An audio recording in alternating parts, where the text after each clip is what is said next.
Hey guys, welcome to Video Ads Academy. My name is Andrew Murray. I have been a digital marketer for nearly 20 years, and I have done just about every form of advertising and marketing out there.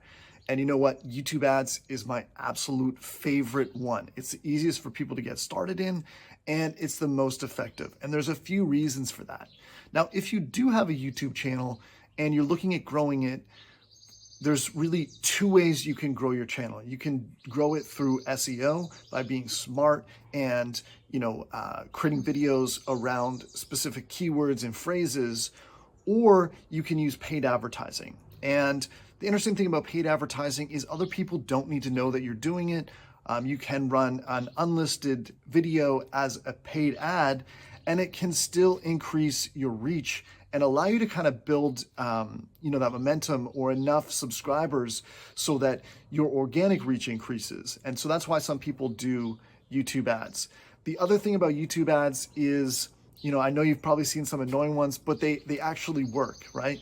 And one of the reasons for that is because it's really easy to target the right kind of people on YouTube. No matter what your product is, no matter what your niche, you can find an audience on YouTube. There's people that are searching for weird stuff on YouTube or very specific stuff, and that's where you can come in and, have your video and being shown to those people that are watching that. And so it can be a very synergistic, very connected,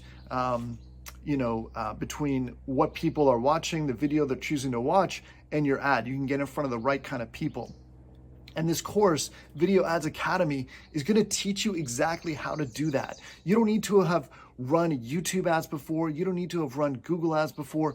Everything is going to be broken down step by step so that you can start running your first ad and getting those results that you want to get on YouTube. And let's face it, YouTube is one of the platforms you want to be on. Why? Think of how much time people spend engaged in watching a video. If the average person watches 5, 10, 20 minutes of a video versus, on Facebook, they might spend a few seconds on your post. When you have that ability to, connect with them on video and to build know, like, and trust on video and to, build that audience that has more of an attention span, it's a pretty powerful thing. You're going to learn how to unlock that and more in Video Ads Academy. So I'll see you in the course.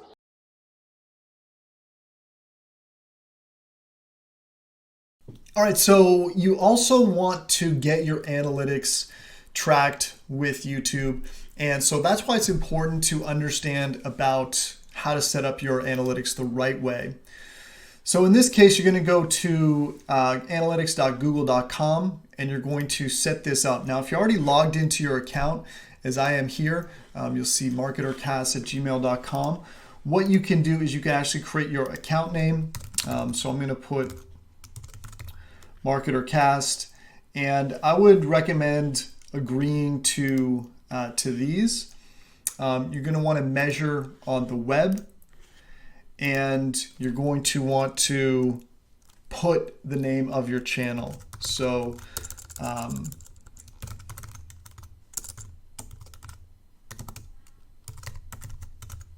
MarketerCast channel, and you're going to want to get your URL from here. Okay, this random string, you can't customize it with a brand new channel, but later on you will be able to.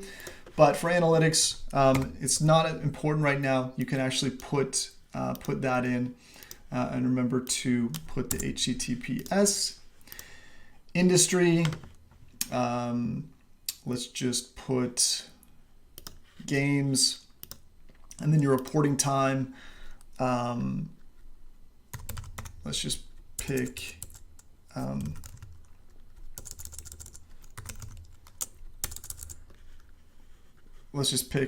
Detroit time. That's not really important. New York time. Let's go with that. All right, so you're going to have to agree to the terms and services of Google Analytics, and you're going to want to read that and accept that. Okay. Now, for some reason, it often asks these again. So you can do that and accept that. And let's click Got It. I do recommend getting the analytics for mobile app So you can click on that. It'll take you to the store. You can download it, or you can just search for Google Analytics on your device and download that. All right. So this is the channel, okay? And I'll just back up here so you'll see that this is the channel, right? So this is the overall group for your business.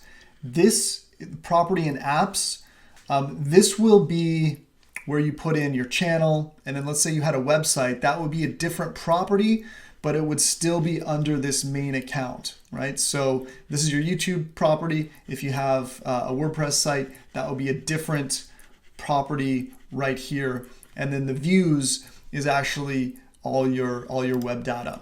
Now it's important that you do get this set up right, even if you don't understand analytics. And the reason is because later on, you're going to be able to use this data, and you can always have someone help you understand the data, but it is important to get it set up correctly.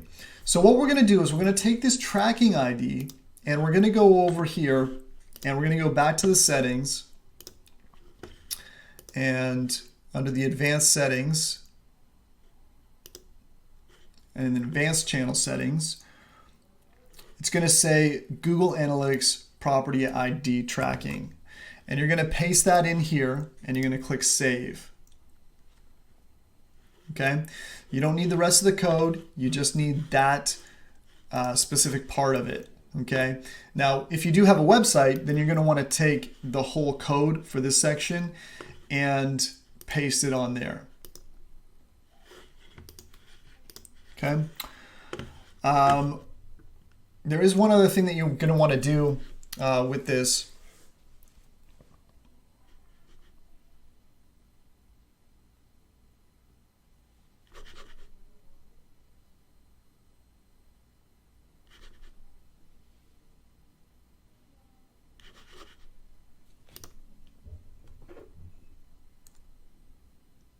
There is one more thing you're going to want to do with this analytics account. And under your analytics account, you're going to want to click audience, demographics, and you're going to have to enable this. So this allows you to get more data about the demographics and understanding about privacy policy and that sort of thing. So as you can see, there's not a whole lot of data here right now, but we will be able to get to that. So once you've done that, your account will start tracking analytics automatically from YouTube just by clicking save here. So that's pretty exciting to have set up. And then you're going to see information about your customers and about the people that are on your channel.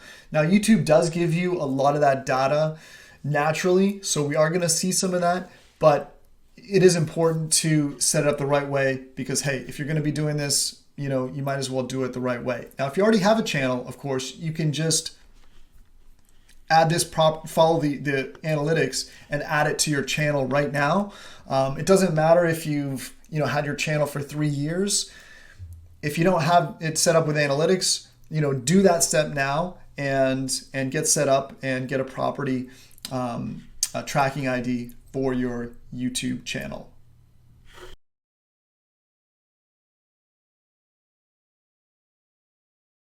On this same site in the Audience Manager, you're also going to want to link Google Analytics directly from here, because this is important to get all the data, the maximum amount of data. So you'll see that Google Optimize is turned off. So we're going to turn that on.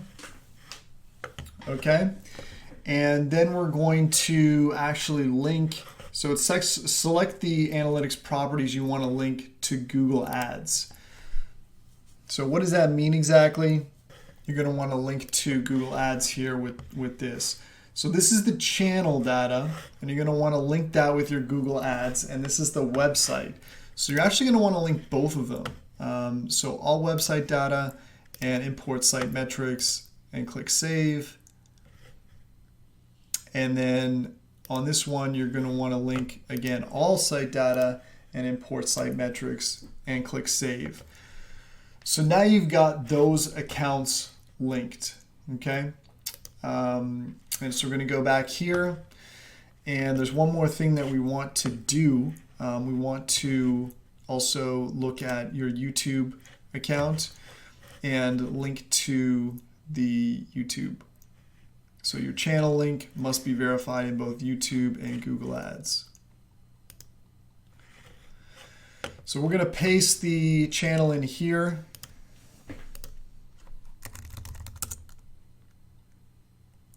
Which we're going to get from going to our studio.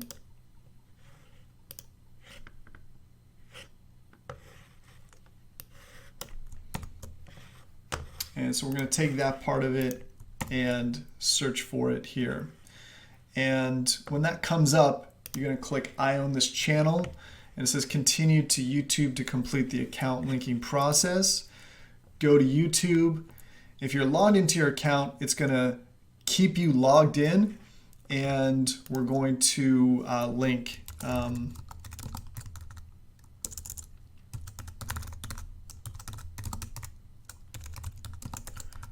so this is a link name that's, helps you understand what you're linking. So if you ever want to unlink from one of the channels that you've linked to, because again, you can link to multiple channels, and you want to enable all of the data to be linked like that.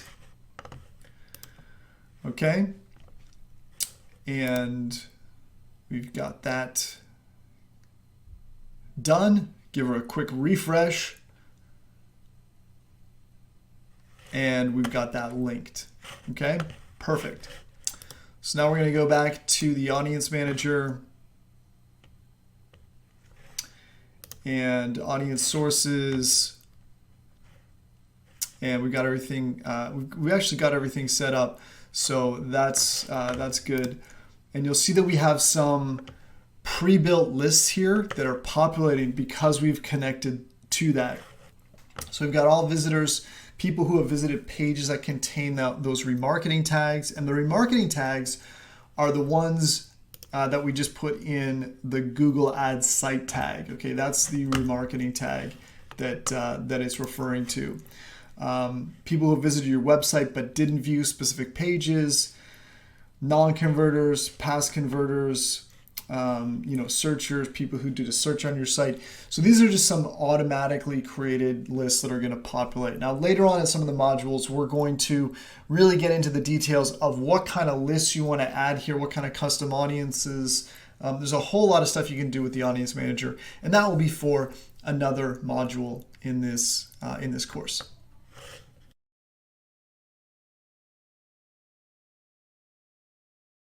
Now you're also going to want to link your AdWords account. So obviously you need to have an AdWords account, and you're going to want to link that to your YouTube account that you're going to be running ads on. Why? Well, the reason is you're going to be allowed to pass cost per click data and other data between those two accounts, and it's going to make it easier to do a lot of forms of retargeting. So you'll be able to find people that have watched certain videos on your YouTube channel and then run ads specifically to those videos.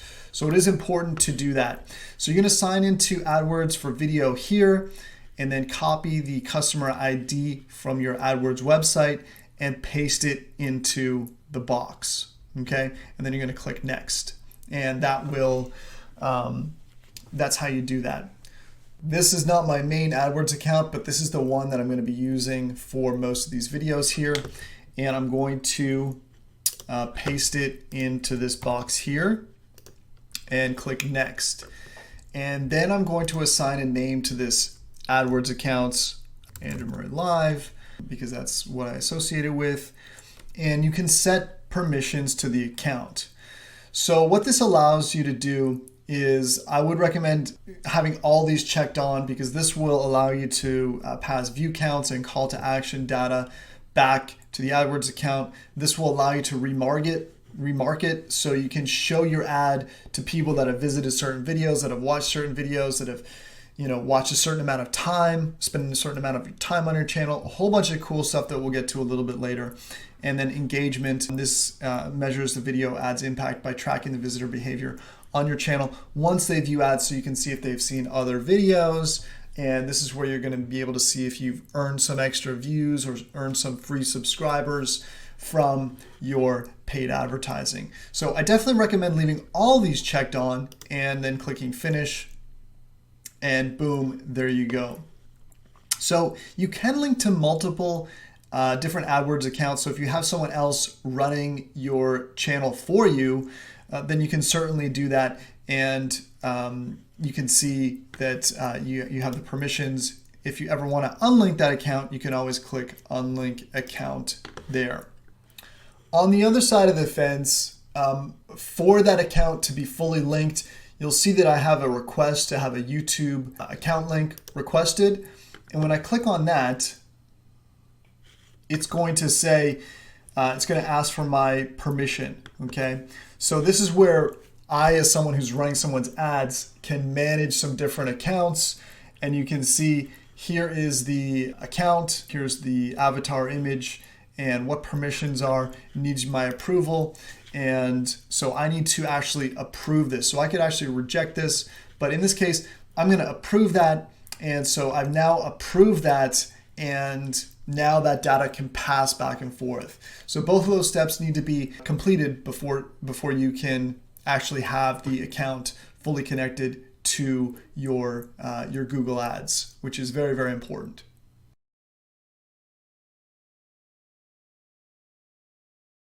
Okay, so the other thing that's really important to put onto your website is the site tag. So this is the Google Ads site tag, and that's under Tools and Settings, and then Audience Manager, and then Audience Sources.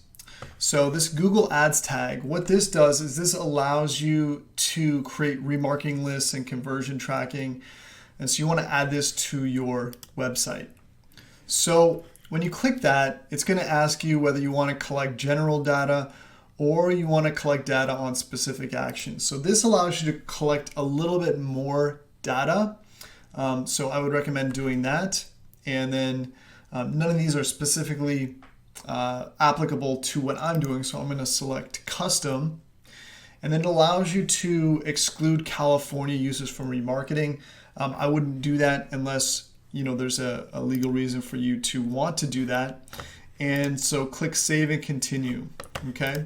Now this is a tag that's different, okay? Different than your Google Analytics tag. And you'll notice that it doesn't add in the -1 or -2 or -3 or whatever it is. This actually tracks actions on your site and reports back to Google Ads.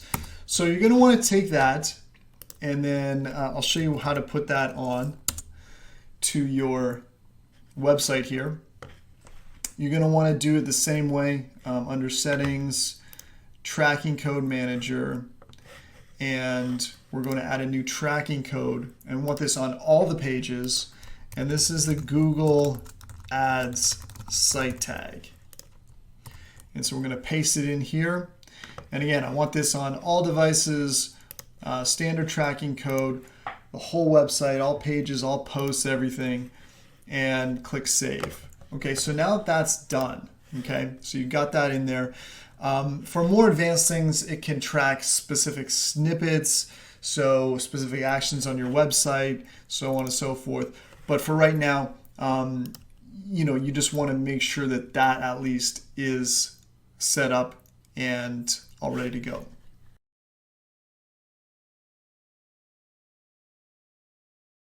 All right, so one of the things that you're going to want to do after you've got your conversion code in is you're going to want to test that. So you're going to search for Google Tag Assistant, and you're going to install that, okay? And this is a Chrome extension. Now I'm using Brave, which I like, but basically Brave is the same as Chrome, only you get paid to use it. So that's my browser of choice. But you can add it to Brave or Chrome just like this, just by clicking. And you'll see here that we have the Tag Assistant has been added to Brave. Okay, So now when we preview this page, we are going to actually just open this in a new, always do your testing in a private window, just so you can make sure that it's loading properly.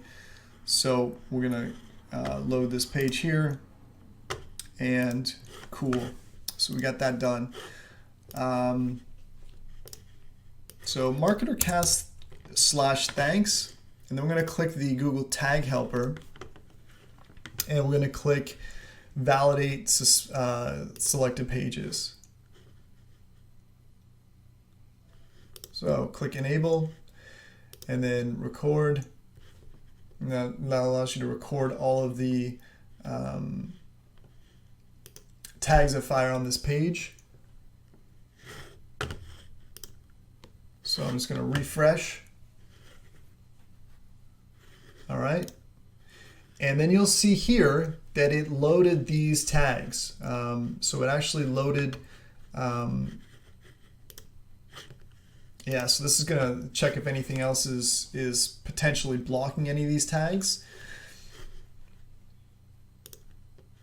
So you see here that we've got the global site tag on and the Google Analytics tag on as well. So this is the one that we just added. This is the Google Analytics tag that I had on previously from another video. And you'll see that there's an error here. And when you click on that, no HTTP response recorded.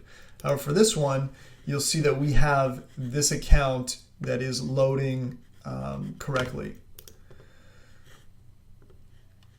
So that's one of the things that you can do to just check your tags and make sure everything is working correctly. All right, hope that was helpful. And you'll see here also that because we've loaded that page, now we actually have a count of 1, whereas this was 0 before. So we've actually got a count of 1, and we've had a conversion of someone click through and convert on one of our ads. Okay. So we've had someone click through and convert on one of our ads. All right, so this is a clone of a funnel that I set up, and I've actually just set this up. You can see it's got the little icon of the page. You can make it bigger, and it's got arrows here. And if I was going to get data going through this, then you'd see, how many people opted in here, or how many landed on the opt-in page, how many hit the thank you page, and it will give you a percent. And then also, link to the download page, and so on and so forth. So I'm just going to show you just on this canvas, how to set this up, right? So you just take your opt-in page, right? And whatever the URL is, I'm just going to say, for example, just because I'm not really doing this, I'm going to put in Google. And I click that snapshot icon, and it should pull in the page from Google, right? So it just pulls in a snapshot, which is pretty cool. And then you just drag your pages in, right? So opt in, and let's say it goes to a sales page, and then it goes to a download page. So what you do is you can just link these up, and then put the URL for this page here, right? So let's say it's this isn't actually it right now, but I'm just showing you where it's going, and you can actually go to the URL if you put it in this tab, just click and go. But what this does is this will allow you to get your numbers. It'll also allow you to forecast, right? So you can actually put, like let's say I got, 400 people on this page, how much would it spit out at the end here, based on the metrics, right? So you can kind of test that out. And then you can have different options, right? Like, you know, say someone didn't buy and, you know, they could go to like a survey instead. So you could have them go either way. And then you take your tracking code, okay, which will be under here, and then the tracking script. You grab that, and then you can put that on your page like you would any other code. And then whenever they go here, as long as it's on these pages here, so you want to put it globally on your website, it will track all the numbers for you, right? So that's how that works. And it will spit out all the numbers for you so you can see that. There's even a place here to put some notes that you can put in. It'll, you know, obviously some options here. But when you can see the numbers, and I mean, for obvious reasons, I'm not showing you something with my actual metrics in it. But when you can see the numbers, boom, boom, boom, then you can evaluate how successful your funnel is doing and if it's converting, right? So this is very important when it comes to the key metrics and, you know, understanding the metrics in your business. But this will allow you to build a funnel, and they got some great tutorials, you know, that will show you exactly how to do it. But you map out your funnel, and then you can even map out different things like purchase, right? So this would be like a purchase, right? So I'm not going to put in there. And then you can put in, you know, emails and, you know, traffic, right? So you can map out your different traffic options. So let's say you're saying email to there. Let's say you're sending AdWords traffic to this opt-in page. And, you know, you can track all of this so you know where it's coming from. And what this will do is you can actually like just see the conversions from AdWords, right? Versus from, let's say you're also advertising on Facebook, right? Facebook paid, or maybe you were just doing, you know, like Instagram paid, right? So you could pop that in, Instagram ad. And then you could track which of these is, you know, producing more sales at the end. So it's an extremely powerful tool, but all you need to do is just make sure that the tracking code is on, the tracking script is on every single page, and then it recognizes everything. You just tell it the URLs, you know, of where this are, and it can be off a domain, like this could be on SurveyMonkey. And as long as they allow you to put a code on, which I don't think they do. So you can put the survey on like a WordPress site. As long as you can put the code on there, then it would track the whole funnel for you. And this is what I think a lot of people struggle with, is understanding how to set this up and know your metrics. And with Funnelytics, it's going to make your whole business so much more profitable. So there'll be a link under this video where you can get your Funnelytics free account, and it will allow you to map out your whole funnel. And I would strongly encourage you to do that before you start running any ads, so you can really understand your metrics, right? If you are running a webinar, of course, you know, you can get the actual webinar pages put in here, and there is a place for the third-party tracking code to put in the webinar. And so you want to put that in. And, you know, if you have any questions, reach out to your webinar company and just kind of, you know, make sure you're putting it in the right place if you're not sure. So I hope this video was helpful, and there'll be a link to Funnelytics, which you can access down below this video. Make sure to set it up. It'll help you a lot.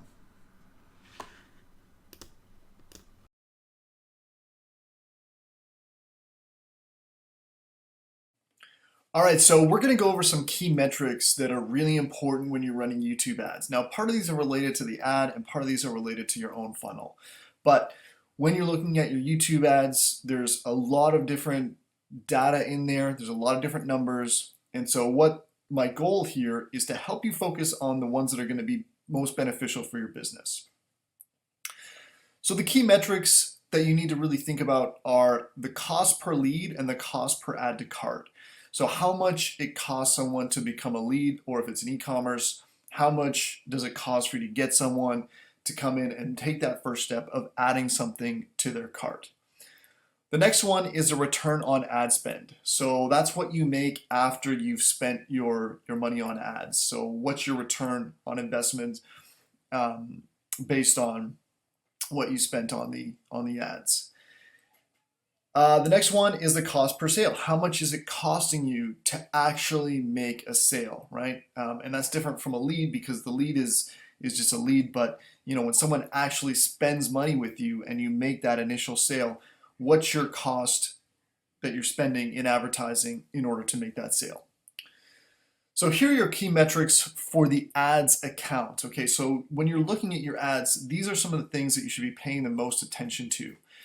So first off, your cost per click. Okay, so what you're paying per click, your click-through rate. So this is in relation to video discovery ads. What is your click-through rate? And if it's not high enough, you want to change up your ad copy. You want to add different thumbnails in there, try something that's, kind of out of the box, something a little bit different. And keep in mind, your click-through rate will typically be low. You shouldn't expect it to be, if it's something between 2 and 5%, that's pretty good, because again, people are going to be looking at the whole screen, and you want to make your ad as compelling as possible for people to click through. Now the view rate is interesting. Okay, so the view rate, typically, if you're doing an in-stream ad, you want a view rate that's a little bit lower.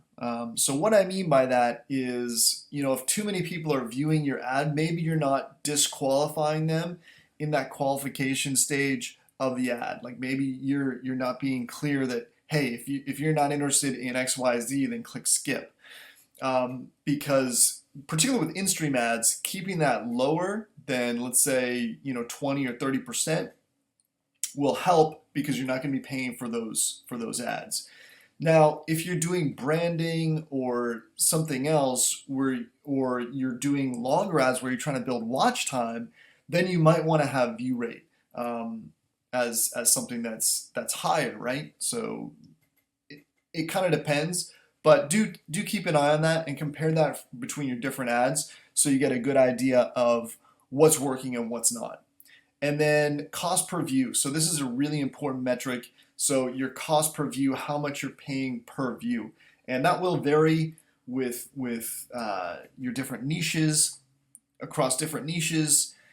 But keep in mind that that's a very important metric. And keep in mind that a cost per view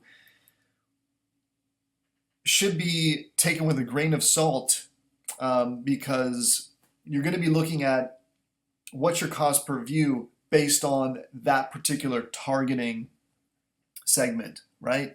So if it's extremely targeted, you may be willing to pay a higher cost per view. Whereas if you're doing demographic targeting or more broad form of targeting, then you really want to make sure that your cost per view is low, right? So this is kind of one of the things of the ads accounts. You want to kind of get a feel for what's good and what's performing well, and you'll get the sense of that if you focus on these metrics.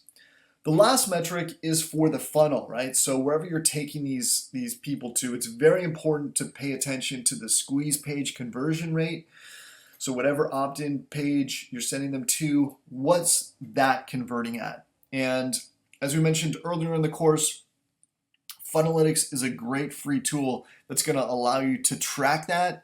And so you'll have an accurate number, because what a lot of people struggle with, particularly with funnels, is, if they're coming through an ad and then they're going through a different domain, just calculating that.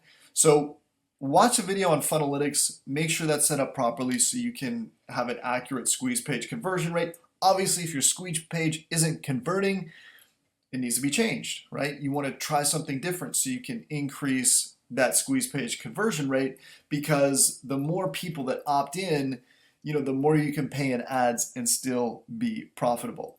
Now, if you're taking them to a webinar, here are some of the main webinar metrics that you want to be measuring. You want to be measuring the attendance rate. Okay, so how many people are attending the webinar compared to people that register. And the conversion rate. So the conversion rate from registrant to purchase, right? So how many people register and then purchase, right? So that's a conversion rate. And then the other conversion rate is attendee to purchase, right? Because not all those people will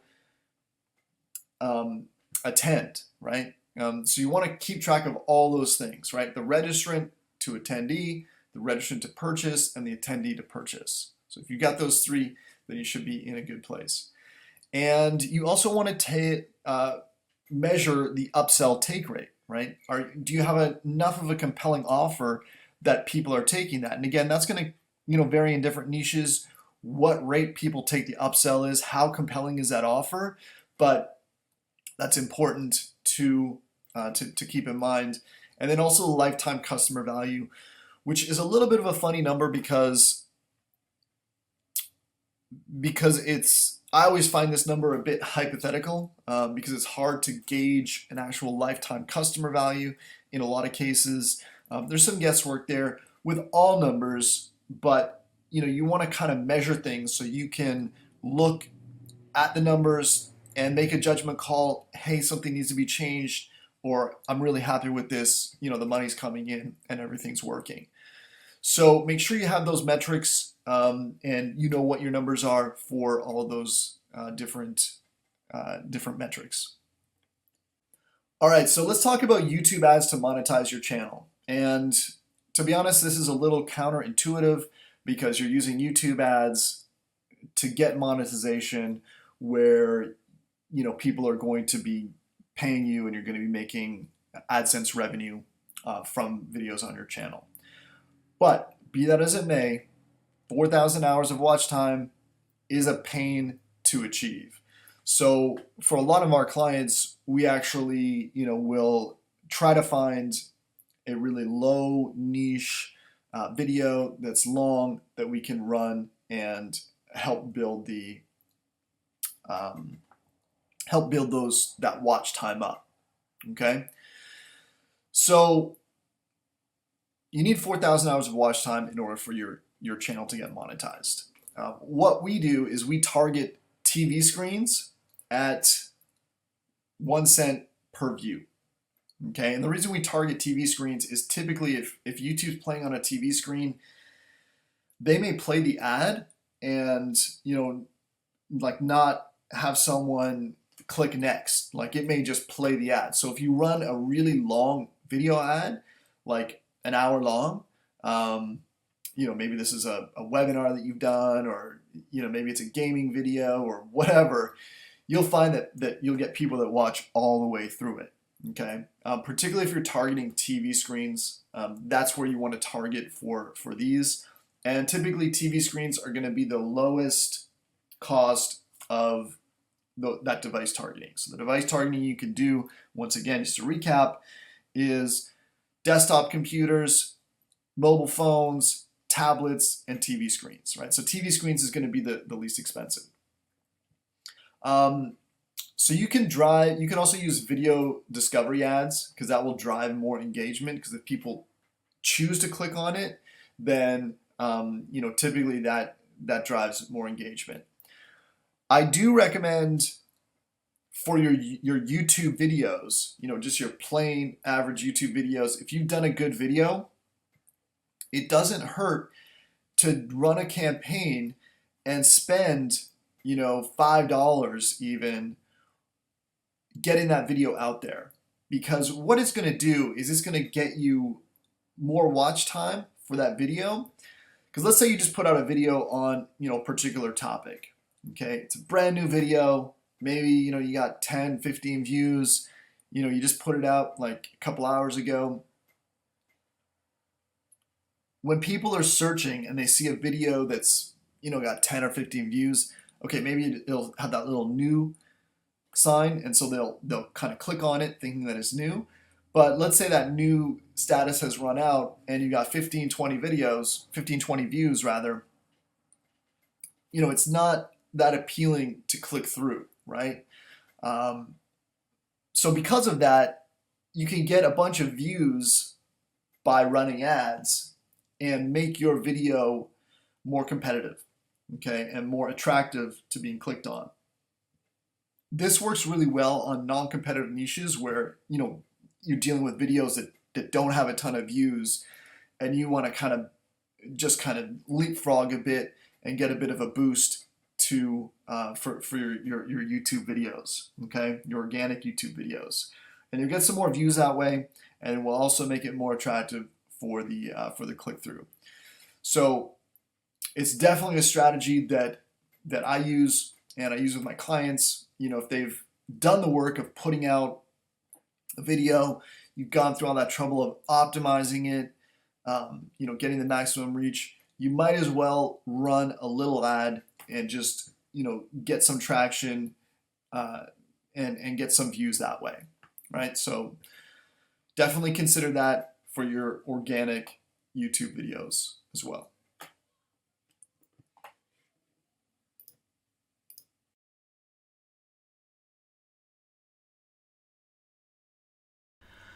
All right.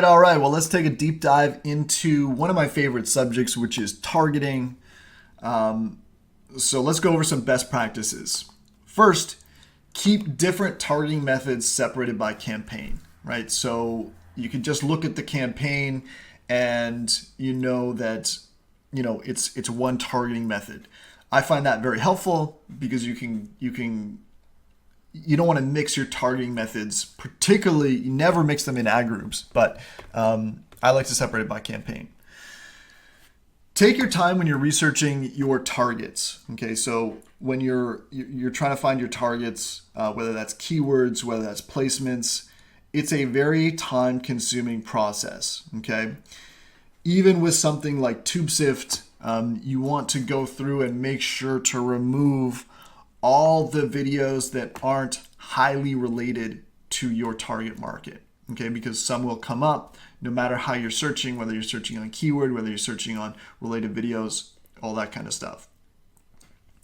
The best targets to start with, and this is what you should be running ads on always, are remarketing your website visitors, okay? So we talked about putting the pixel on your website, your remarketing pixel, and that will allow you to remarket to the web visitors and then also to your YouTube viewers, people that have watched videos on your channel. You want to be targeting those people with ads. Next, specific placements.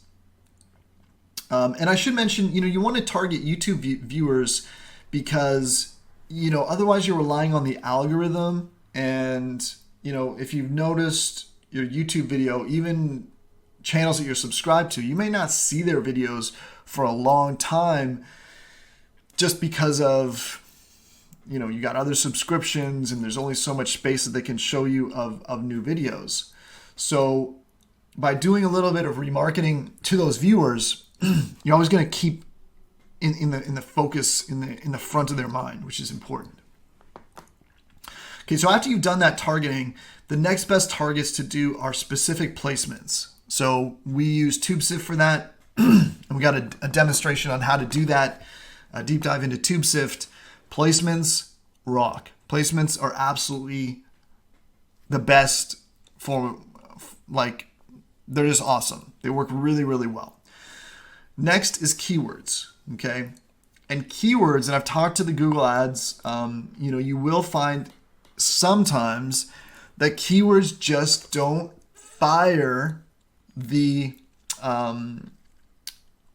you know, like they should, right? I don't know why, but, you know, we've run into this in different accounts. Keywords are obviously great, but, you know, they're certainly not perfect. Placements are very effective. So after you've done placements, set up your targets. So here's the overall targeting hierarchy. So first, you target website visitors and YouTube viewers. Next, you do your placement campaigns. Next, you do your keyword campaigns.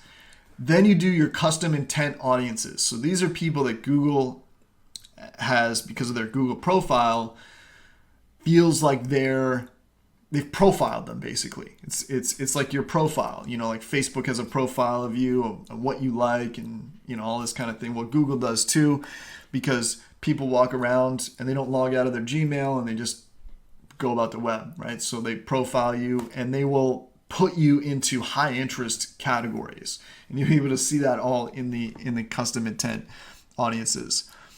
Then go with similar audiences. Okay, so similar to, and there'll be a lot of similar audiences to things that you've already found. So similar to certain YouTube viewers, similar to these custom intent, similar to, and then do your custom affinity audiences. Those would be next, followed by topics, which are getting broader, followed by affinity audiences, and then last would be demographics. I don't do any just straight demographics targeting, but keep in mind that there are companies that do, like Wix. They're doing demographic targeting and just kind of getting everything all over there. So placement targeting. Let's talk a little bit about this again. If you target individual video URLs, it works better than targeting an entire channel. There's a couple reasons for this. One, it's significantly more targeted, because you'll find even on people's channels, there will be videos that they've done that are unrelated to the main topic, or maybe they're just kind of tangentially related. But even with that aside, what we found in our testing is that targeting individual videos does work better than entire channels. You get more distribution. It's probably because it's telling YouTube, specifically here, we're targeting this specifically, rather than kind of more broadly, where they're showing things. So I think what YouTube does is, if people target a specific URL, it's kind of got a little bit of a priority over targeting their entire channel. That's just my theory, but that's what we've seen play out in our testing. The next best targeting method is, so the best targeting method is placement targeting. It's got the least competition because there are more people competing for keywords and things like that than there are placements. Make sure the videos are monetized. What's nice is TubeSift checks this for you, so it makes it really easy.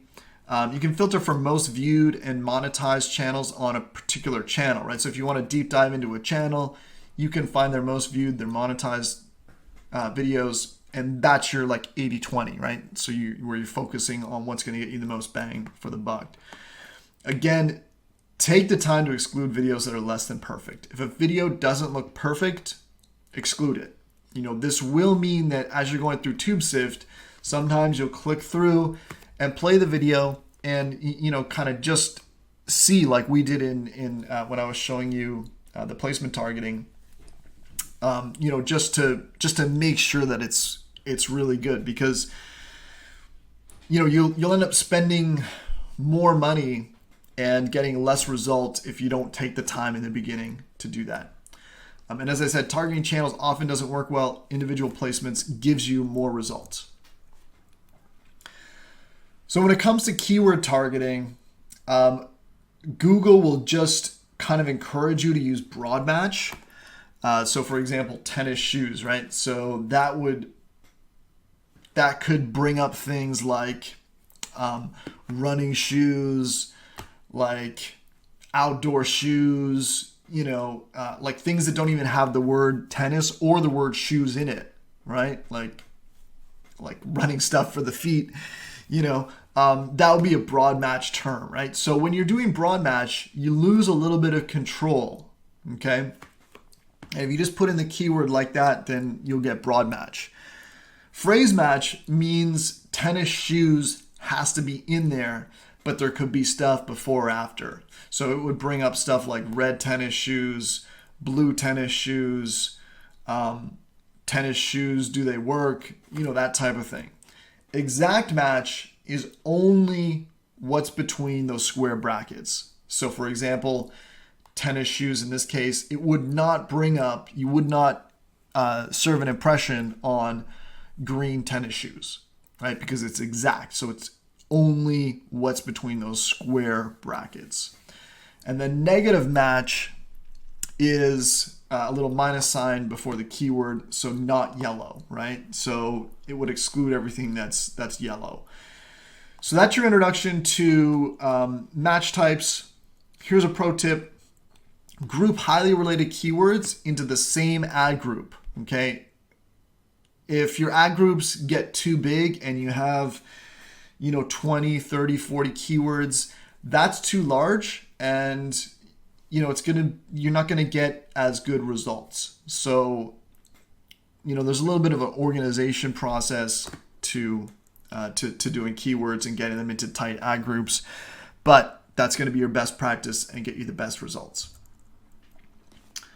So when it comes to audience, there's audience lists and there's remarketing lists and then custom audiences. Okay. And then there's audience insights and audience sources as well in there. So this is where all your audiences are, so basically, you set up your audiences, and keep in mind when you're doing audiences, keep an eye on them, how they're performing, because you might have the idea that something's really targeted, but if it's not getting results, then you want to be able to come in and adjust that. Topics are broad topics based on video metadata, so title, description, and tags. You do want to use negative exclusions in this. Watch your cost per purchase, cost per sale. If it's too high, then the leads are less qualified. And this is one of the things that you don't want to start with topics for sure, right? This is part of scaling, but keep in mind that YouTube has inventory that is less attractive to advertisers, right? So, this is low quality inventory and there's a ton of it on YouTube. And so if you're targeting with topics, you'll tend to get that unless you're using the proper exclusions, right? So topics are important for scaling once your offer is proven to convert and your metrics and your demographics and all that stuff. But that's kind of what you need to know about topics. Demographics. I don't target specifically on demographics. Keep in mind, Google Ads is both and targeting. So let's say, I was selling, yoga pants, right, for women. Then you'd want to, qualify with a gender, right? Because in most cases, it would be women buying women's yoga pants.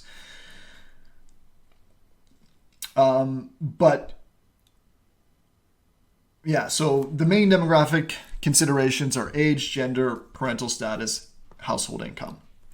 Household income is not 100% reliable and it's not available in all countries. Parental status is parent yes, no, or, unknown. And so gender and age are pretty self-explanatory. What I would recommend is don't start with this, but look at the demographics once you start getting some ads in, because you'll see different lengths of watch time, which would illustrate different levels of interest. And so it's great for getting data. And that's what I really, like to use demographics for in my YouTube ads, is to get that data. Pro tip. In Google Analytics, you have to specifically enable the demographics and interest reports. So when you set up your analytics, like we showed you in the, I guess it was the first module, make sure that you set that up and you enable that, because otherwise you won't be getting demographics and interest reports. And that's just kind of like a privacy policy thing, where you're supposed to let people know that you're collecting this data on them. like, which is why you go to all these sites and they all say, do you want cookies? And it's really annoying. But, you know, that's kind of that. I'm just explaining that you need to specifically turn that on in order to get that. Now let's talk about device targeting. So computers are going to be your best traffic for ads. And the reason is if you're going to some kind of opt-in or some kind of sales page, it's a heck of a lot easier, you know, for most people to opt in to buy on a computer than it is on a mobile phone or than a tablet. So typically computers will be most expensive, then tablets, then mobile phones, and TV screens would be the least expensive because of the buying hierarchy.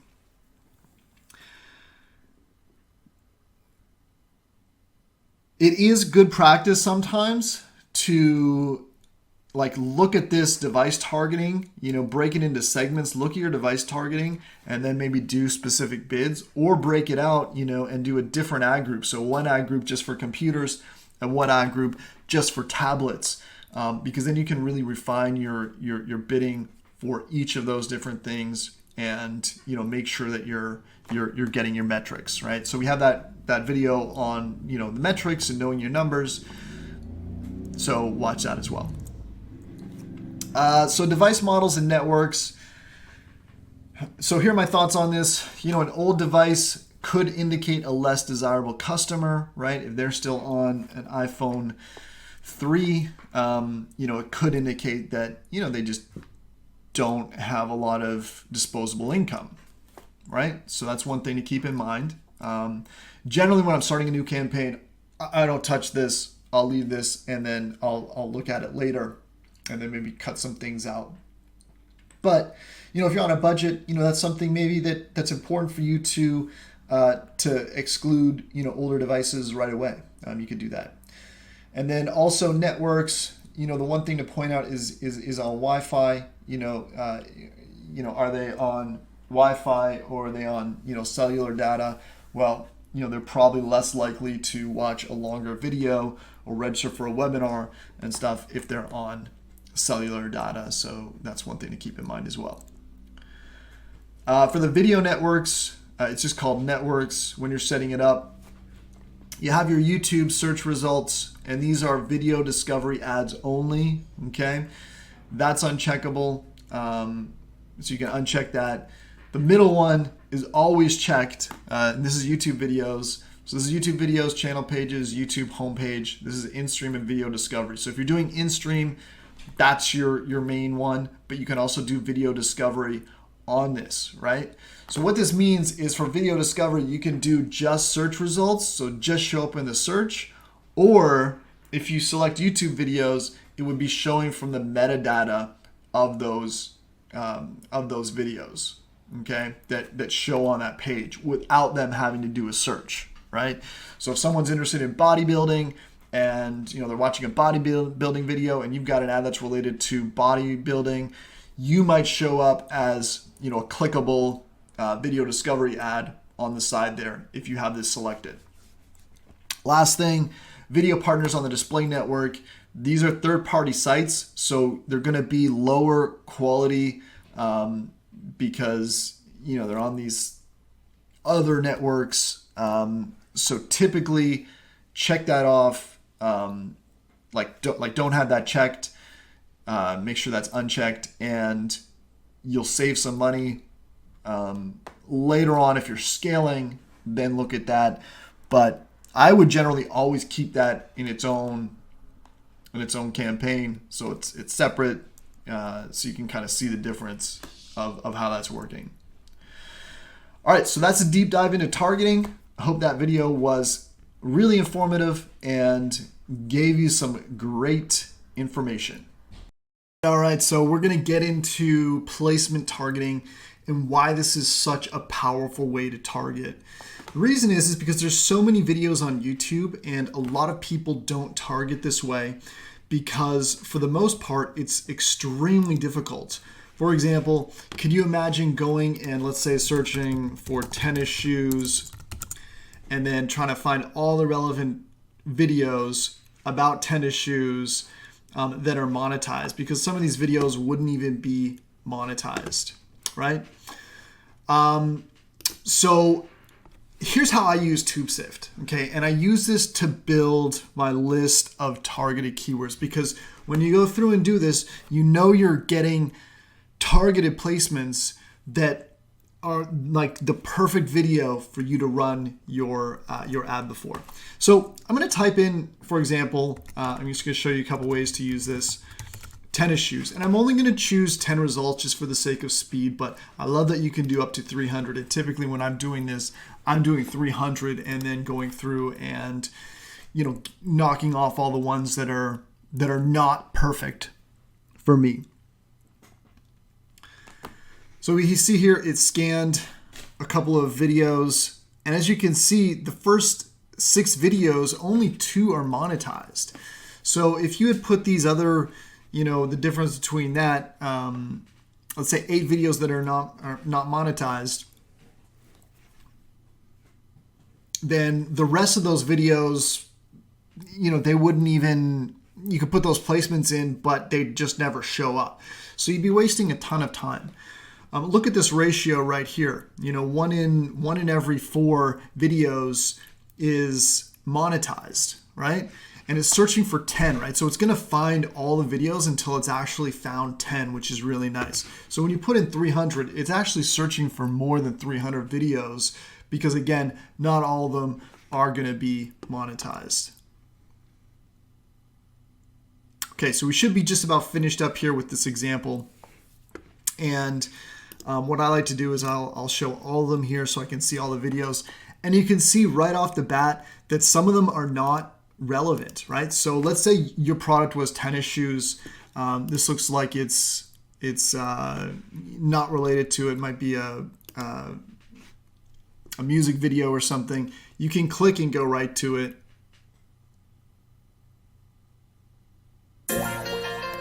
Yeah, see, it's a music video.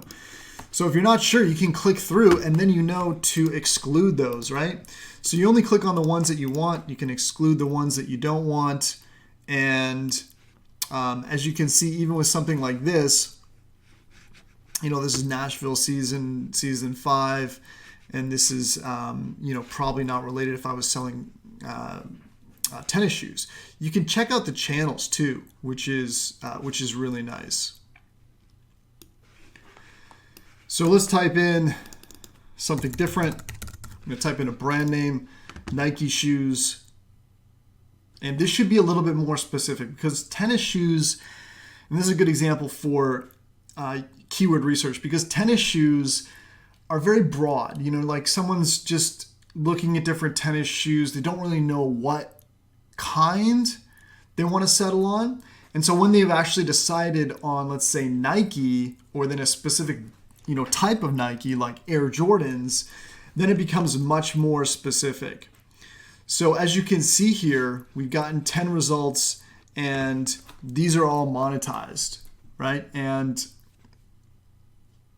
that's pretty cool. So we got a bunch of videos. Look at how many views this one has. And this is by Seth Fowler. So I'm just going to go to his channel and show you something else, right? So this is his channel, okay? What's up, everybody? And this is a good example of niches and how you can market for any niche. This video has 1.7 million views. He uploads videos 5 days a week. This 700,000 subscribers. This channel is all, I'm going to sort it by date added oldest, so we can see when he first did his first video. And you can see every single video on this channel is about shoes. Actually, this one's not. He's unboxing an iPad Pro. But pretty much every single video is about shoes, right? So that's a niche, right? Right there. So if I was selling tennis shoes, or let's say I was selling a product that, I know there's a really cool product called Stank Sticks that gets the smell out of shoes. that would be a great product to, let's say, run on this, right? So I can do searches by keyword. I can also do by relation to a particular video. So let's say this one. What's up, everybody? I'm Seth Fowler, and today I'm taking a look at the top 10 Nike sneakers for 2019. All right, so I could do relation to video. So I can paste in this video, and then I can actually get up to 300. I'll just do 50 for now. But these are pulling in the related videos. So this is different. This will return a different data set than just search, because it's going to find the related videos. Now the related videos are, I just got a couple add-ons that are pushing this down, but typically on your on the sidebar, you're going to see the most related videos here based on meta tags. Some of them are actually based on other things that you watch, which is why you're seeing soccer videos here, but most of them are pretty related to tennis shoes. So when we go back to TubeSift, I'm just going to cancel this for right now. You're going to see, if you check out these thumbnails, okay, so a lot of these thumbnails, you're going to see right here. These are the same thumbnails. I recognize this one. I recognize this one. I think there were a couple more I recognize this one. So it will pull up to 300 related videos. And so you can go through and check the ones that you want and uncheck the ones that you don't want, which is really cool. You can also do by channel. So let's say I wanted to just kind of check this guy's whole channel out. What's up, everybody? I'm Seth. Yeah, so I could go to his channel and just grab his channel URL here. And sometimes you'll see that people have been able to rename it instead of a random character string. Either one works, right? So either the random string of characters that you can get assigned, or the channel ID if one's set up.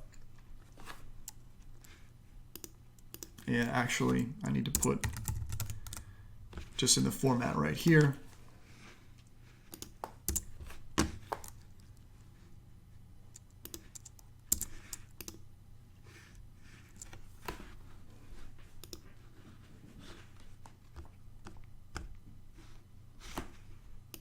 All right, let me grab that again. What's up, everybody? I'm Seth Fowler. Right, so I'm just going to go back to his channel, and I'm not sure why that wasn't pulling up, but I'll pop this in. And there we go. It just wants it in that format. And so now it's going to go through and search for all of his videos. And then you can actually sort by, the most views, the least views, the most likes, the most comments, anything that you want. The cool thing is you can just add these to a list, right? So I could, let's say these videos I want to add in, or sorry, I didn't mean to click that. These videos, and then you can add them to a list. So I can put it to an existing list or do a new list. So I'll put tennis shoes. Okay, and then when I do a different search, or I search for, Puma shoes, and I get totally different keywords, I can actually add that into, let's say the same list, right? So I can put it in here and add it to one of my existing lists. Once I've got that all together, I can get the links and copy all the links all at once. And that's how I paste them into AdWords. But the other thing is you can also do some filtering by, by country and by category. So if you want to target broadly, this is very effective because you can target what's hot and what's going on in one of these different categories, and get the most viewed videos that are currently going on. Now the other thing is you can click trending videos only. So that's greater than 20,000 views in 14 days. And you can actually adjust this, based on different niches, right? So I'm just going to type Nike shoes again. and it's going to search for the most trending videos. So these videos are trending. Now think about this in relation to, if you're leveraging off a topic that suddenly gets a lot of news, right, that is related to your product.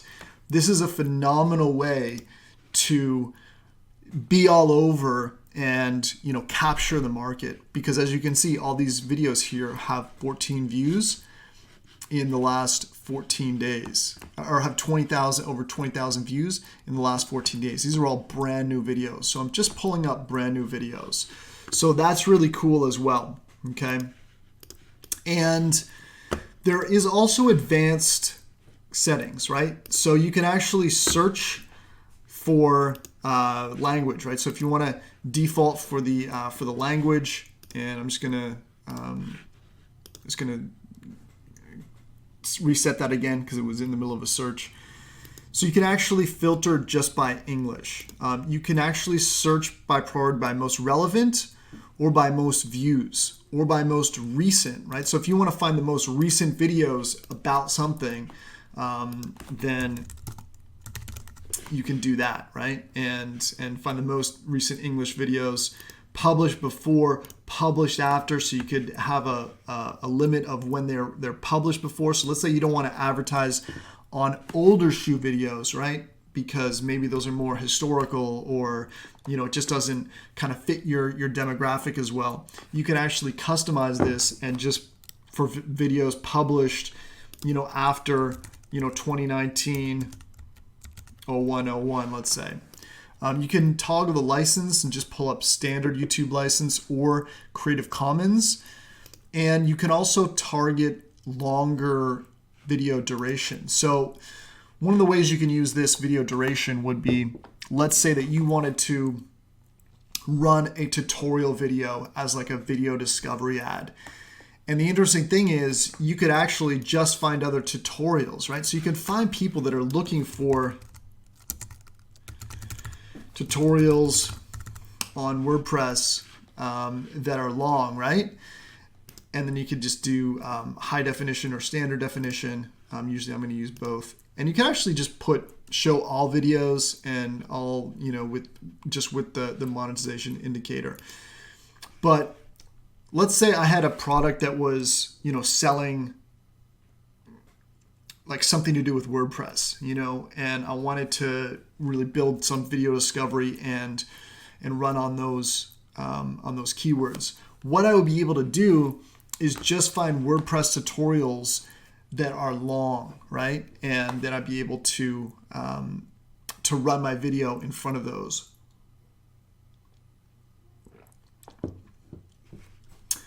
So as you can see, typically, it does take some time to do this searching, but imagine how long it would take you to go through and, check if there's monetization on each of these videos individually, and, build a list, one at a time. It would be absolutely maddening.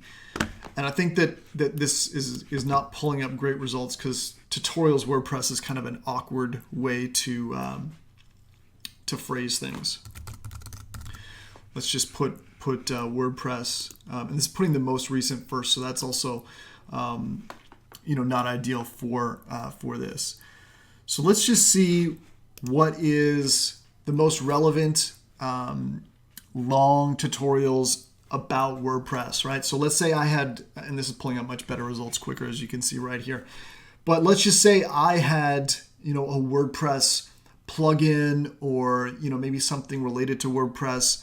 I'd be able to do this. So keep in mind, you do want to go through and check all of these individually, because obviously, I'm probably not going to want to do anything on that video, even though it's long. But I can see right here, how to make money online with WordPress, this one, how to make a WordPress website. These are all long tutorials that I can, just add to my particular list, right? So I can make a new list or add it to an existing list. Okay. So all of this stuff is really awesome, by discovering by relation to video, by keyword, by channel, and then by the top charts, and then with these advanced searches as well.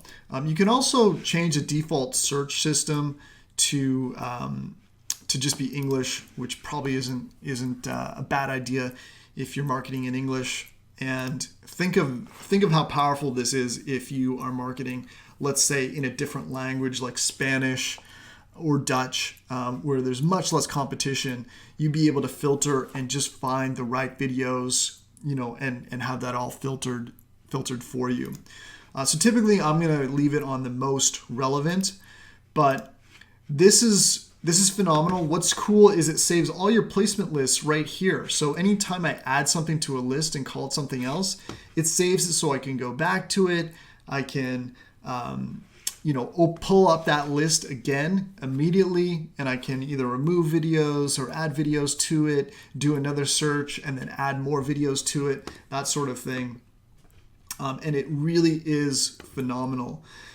The other thing here is it gives you an opportunity to find channels by keyword.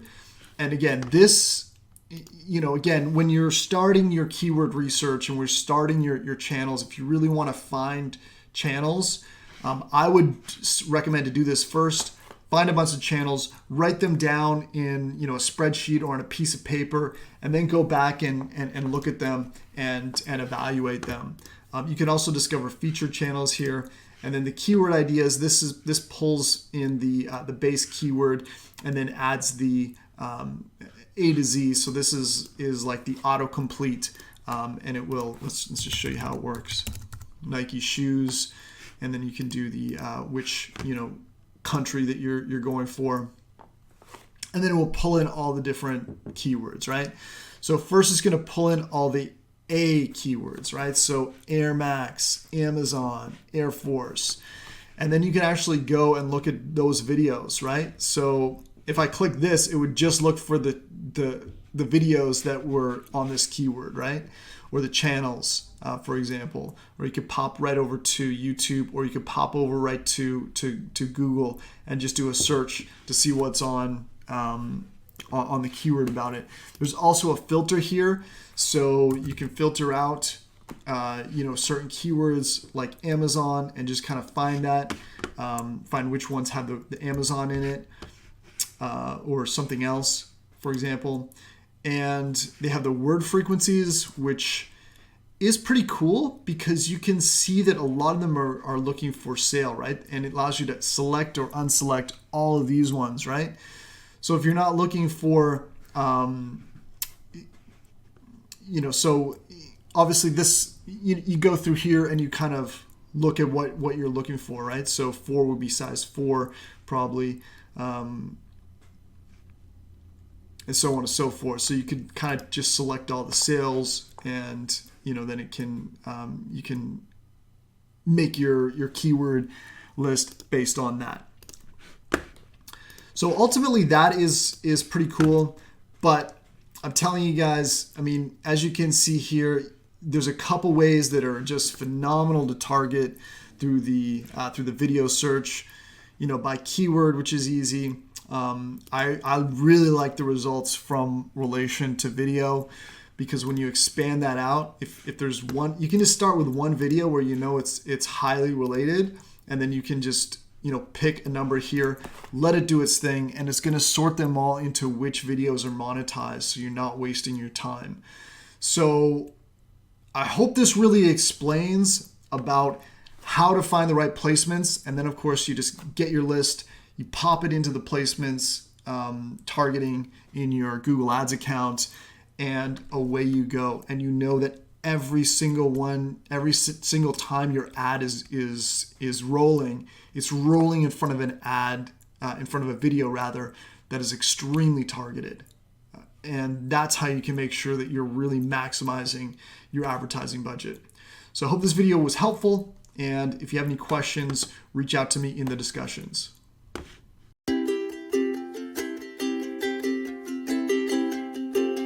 All right, in this video, we're going to talk about keyword research. Now, keyword research is a really important topic because you want to find out what people are writing about. And when you're using rank math to rank for certain keywords, really following those steps and, trying to write a well-written article, but that's still tightly wound around a specific keyword and a specific topic is important. So for keyword research, there's a couple things that you can do. I'm using Brave, which is the best browser. It's basically like Chrome, only you get paid to use it. And let's just do a search for debt consolidation. So now we're in Google. Now what I've done is I've installed this free add-on here, which you can get from What's My SERP. So you can actually get that and get it for free. It's an add-on, and once you've set that up, it will add this toggle in here. So this is typically what you'd see, but you can toggle it on, and then you can see what some of the related keywords are. So it's going to add this, how much volume it is, and this is in Canada, so this is probably higher in the States. There's the cost per click, and then it's going to give related keywords. So you can see that, this keyword is, significantly discounted over the other ones. So let's just start typing. So if you just start typing, what you're going to find is it's going to give you different options. So if I start typing this, it will give the most popular things that start with that, and it will kind of change.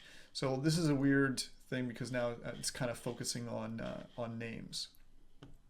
But this is a great option for doing keyword research. So let's say let's do financial planning. See financial, and then it will show you the top things: advisor, solutions, debt, and then you start typing planning, and it will show you different things. And it will sense that I'm in Canada based on my Google profile. That's why it's suggesting local things like Halifax and Canada, which is interesting. So what I like to do is look at the cost per click here, and you can change this to a preferred location. You could change it to, let's say, United States. Okay, and then it will give the United States info, right? And you'll see this is different, a little bit different than some of it. Now, these are the related keywords. So these are typically closely related to financial planner, so financial advisor reviews, and it will also give some other options here which are start to get a little bit more tangentially related, like GS Wealth Management. Obviously that's probably a financial planning group, which is Gordon Wealth Management, I'm sure, and so on and so forth. So this is a great way to do keyword research, and you can see there's a great cost per click, and what that means is there's a lot of money in this niche. Let's search for free printable, and you will see that actually that's pretty high. 229 cost per click, free printables. So let's see, free printables homeschool. Okay, this looks like a great niche, or certainly a more less competitive niche. There isn't so much volume, and I wonder why there's zero volume, because that doesn't quite make sense. But you can see that there is some volume here, and it gives you some different ideas. So I always like to have a piece of paper, jot down some ideas as I'm doing some keyword research. Another great thing place you can go is keywordtool.io, and this is actually, let's search for homeschool planner just as an example. And you'll see that the top one is homeschool planner printable. Now, this is a paid tool, so it gives you some of the keywords, and you can copy and export all of the keywords. You just can't see the search volume, but you can tell which ones come first. Now, United States, and this is based on the Google auto suggest. If I change it to United States, it should be, we should be seeing some different data come in here. And you'll see homeschool planner printable, homeschool planner app, online, blah, blah, blah. And the other cool thing is you can actually switch and search on YouTube. And YouTube has a different set, you know, because it's people looking for slightly different things than on Google. And you'll see here on YouTube, the top one is Homeschool Planner 2020. And then the Homeschool Planner Erin Condren. So she must be someone that makes a homeschool planner that's popular. You can also search for Bing, all these different things. Let's check out what's going on Instagram for homeschool planner. So when you're writing a post, you want to use different ideas, and so this is great for hashtags, because you can see, you know, if I have some kind of homeschool planner, that'd be great to put in here, homeschool planner. You know, that's a good hashtag. Not a crazy amount of posts, and something that you could certainly optimize for, which is cool. And there's also Twitter, which you can search for. And it didn't find anything on Twitter, which is fine. The one thing I'd like to see here that they don't have yet is Pinterest, because Pinterest has some great traffic as well. However, I'm going to go back to YouTube here, and the thing that I want to show is there's the keyword suggestions, and then there's also questions. Okay, I mean, maybe that's a bad topic, so let's do Asian beetles. So this says, are Asian beetles ladybugs? And then there's also prepositions, how to get rid of them, Asian beetles in my house, in the house, Asian beetles versus ladybugs. So these are prepositions. So they're a little bit different. And I think that that's important to look at, particularly the questions and the prepositions, because you might get some ideas for different solutions to problems that people have. For example, if this was in your niche, you know, Asian beetles, how to get rid of them, Asian beetles in the house, how to get rid of Asian beetles infestation, Asian beetles that look like ladybugs. These are all things that people are searching for. So if that was the topic of your post, just kind of having that in the back of your mind is going to help you integrate more of these keywords into the tool. Now, if you wanted to do, let's say you didn't want to do anything, you know, to do with dog, then I guess that doesn't work because it's plural. But you'll see I took out the mouth, and then it got rid of that. So you can you know, take them out, right? If there's something in particular that doesn't quite fit, you can do that as well. There is one other place that's a great search engine. Answer the Public. So this is a very interesting keyword tool. And again, you can choose your topic, but let's say it was Asian beetles. So this really goes deep into, you know, the questions and the prepositions and the comparisons. So here, like it groups it all into different questions. So will they hurt dogs? You know, do they bite? Do they get in the dog's mouth? Why do they bite? Why do they smell? You know, how did they get here? How do they reproduce? You know, where? You know, so on and so forth. So you can see this visualization, and then the comparisons, you know, ladybugs and Asian beetles versus ladybugs, so on and so forth. So, and then it's got it grouped into all the A's, right? All the B's, Asian beetles, and then everything that begins with a B.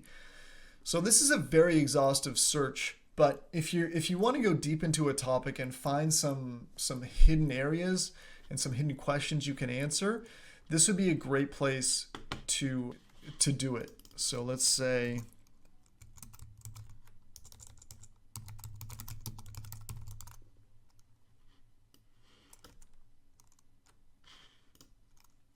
financial planner, and let's see what what it gathers here.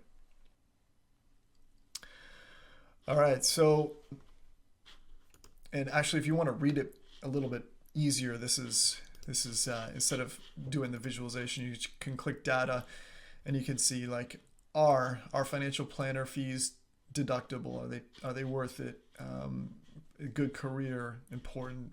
You know, can they certify documents? Can they work at home? You know, the how questions.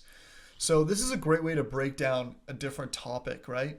Because all of these questions are questions people want answered. So if you're writing a blog post, well, you know, if you take one of these questions and answer it, that's going to be a very highly targeted blog post that you can use.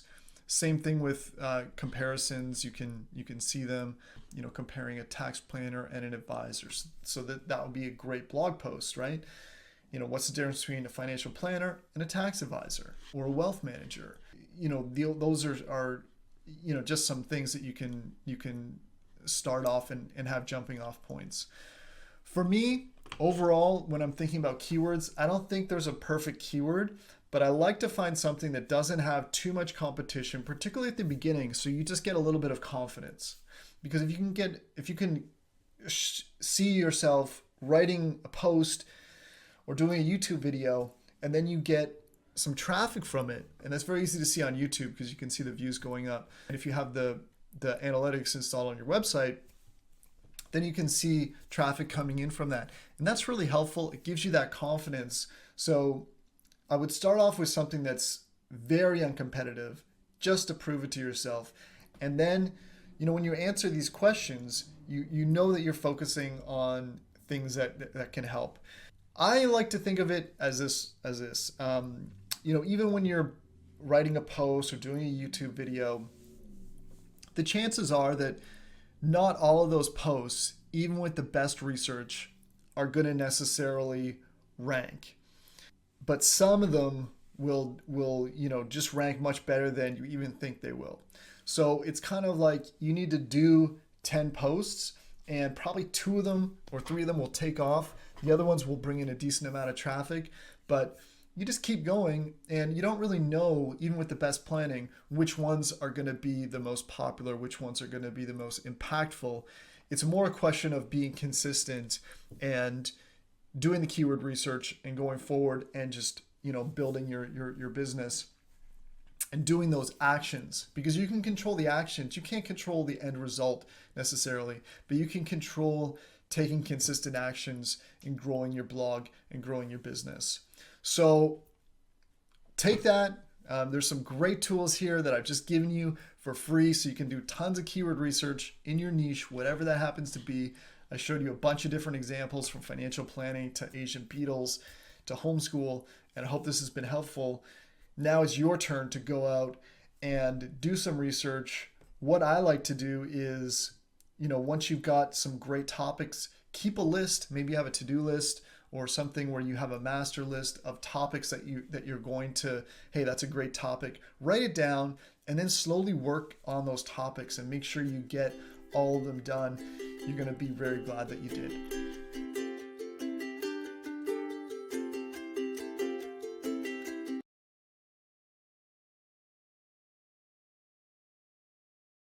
All right, so in this video, we're going to go into audiences. What's cool about audiences is once you start to target some audiences, you'll see some suggestions here, what you've targeted before. But it gives you some options here, so you can, you know, target advanced degree. So let's target advanced degree. So you can see that it'll give you a certain number of impressions, and this is based on United States, all languages for video, and I'll give you a certain number of impressions, right? So let's say we were targeting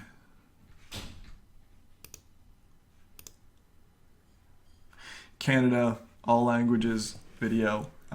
So we can do that. Let's limit it to English. Okay. So when you're browsing, they have some different categories. So this is the detailed demographics, right? So parental status, parents, and you can break down parents of certain ages. So let's say you're selling a homeschool course, you can target parents of grade schoolers. Let's see. You can target single people, married people, highest level of achievement, homeowners or renters, right? That's a good one to target. And now, since I've actually selected something, it's going to give me some ideas based on things that I've searched before, right? So let's take this off, and we're just going to go into. So there's different categories here. So there's the different demographics, and then when we talk about affinity and custom affinity, right? So these are people that are, frequently visit salons, right? So they know the people who frequently visit salons. So, if you're selling, something that keeps your nails from chipping, this would be a great way to target. So you want to dive into some of these different areas, foodies, media and entertainment. So you can see light TV, movie lovers, political, so avid news readers you can target. Shoppers, interesting because you have bargain hunters, luxury shoppers, shopaholics, shoppers by store type, value shoppers. So this would select all of those, but you can actually just do, grocery store. Who doesn't shop at the grocery store, right? And then sports and fitness is another interesting one because it gets into sports fans, right? So American football. These are people that like American football. So now we've actually cross-selected people that like American football, food and dining, and that get their nails done often. I've actually used some of these sports categories very effectively. So golf enthusiasts, running enthusiasts, so soccer fans is one that I've used and been really happy with the results. And then there is technology, travel, and then vehicles and transportation, right? So auto enthusiasts, people that take public transport. Okay, so this is kind of what they like, right? So who they are, what they like, and these are people that are actually taking action on certain things. So custom intent, you can use keywords to create that custom intent, right? So a new custom intent, so you're gonna have to type like something, right? So let's type soccer fans. Okay, so now it's got people that are interested in soccer. They have the custom intent to purchase in this area, right? So let's take that off. Let's try another custom intent.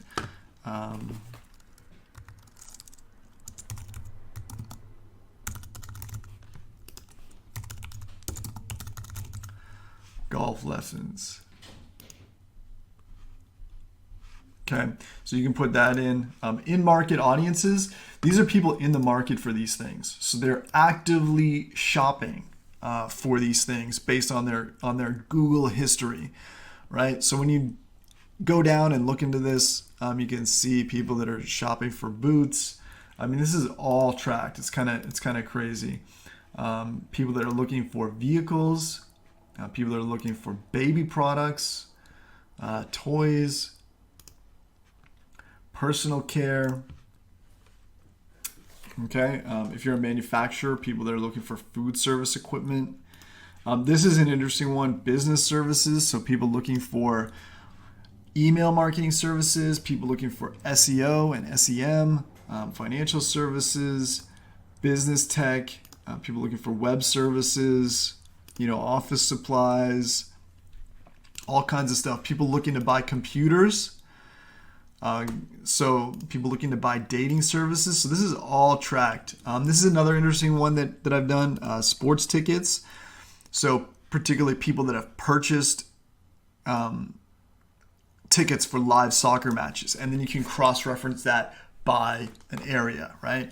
So if I was an MLS, team or selling something related to that, you can cross-reference people in, let's say, Philadelphia that buy tickets to soccer events, right? And then you can sell things to that market. This is another one with a lot of deep dives into it. People looking for mortgage. Those are expensive, typically keywords, but these are all people that are in the market to buy this kind of stuff. So people that are buying, sporting goods, buying soccer equipment, right? Buying skateboarding equipment. People that are spending money on travel, which probably isn't a lot of people right now in the time of COVID. And then people that are having life events, right? So that have started a business. So recently started a business. Boom. This is a powerful category. So recently started a business. What do they need? They need marketing. You can, really target them that way. So that's what they're actively searching, actively researching, actively planning based on what they're typing into Google while they're logged into their Gmail account. Kind of crazy. So this is how they've reacted to their how they've interacted with your businesses. So all visitors, non-converters, past converters, you won't see much here just because I haven't run campaigns on this. But this is where you're going to find your remarketing audience. So people that have watched certain videos and that kind of stuff. And then you can create a combined audience that overlaps these and combines some of those together, which is pretty powerful.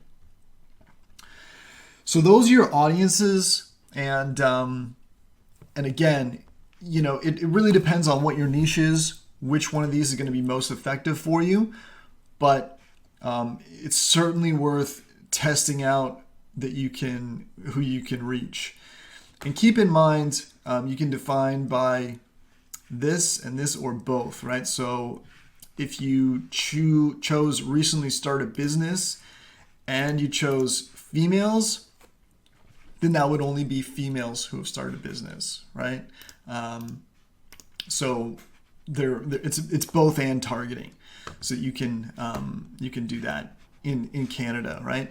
So this is why, when there's so many different factors, you want to really do that customer avatar worksheet, because it's going to really help you to understand your customer and to know where to deep dive into some of these affinity audiences, because some of these audiences work very, very well.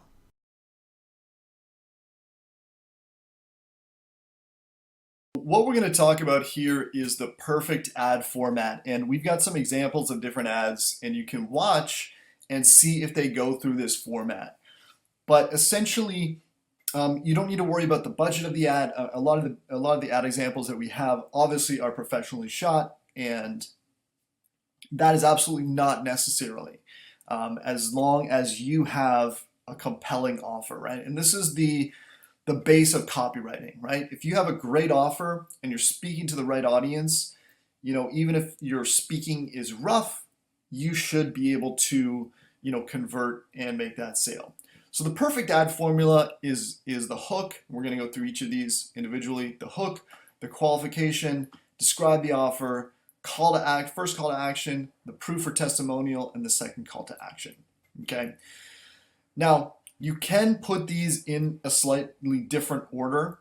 Sometimes you might want to throw the describe offer as the hook. Sometimes you might want to move the proof up a bit. But let's talk about all these, just how they are. So the hook is really about getting the attention.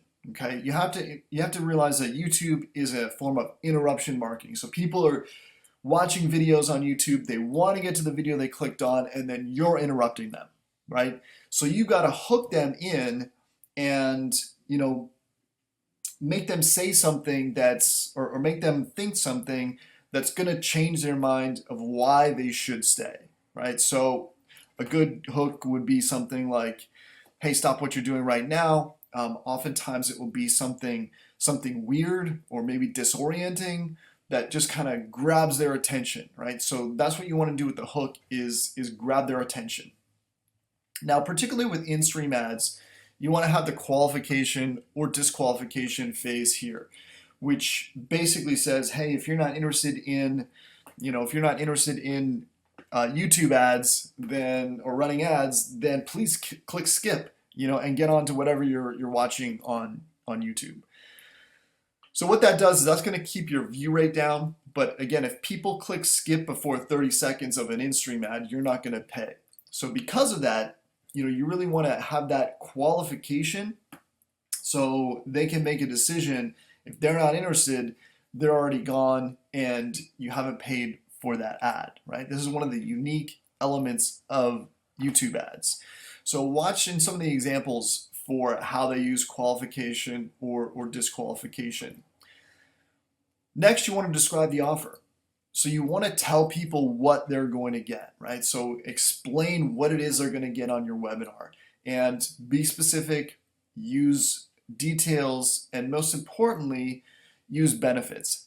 Think, how is this going to benefit them, right? This is one of the reasons where we talk about the customer avatar worksheet so that you can, really understand your customer and what it is that they're offering. So what you're offering to them.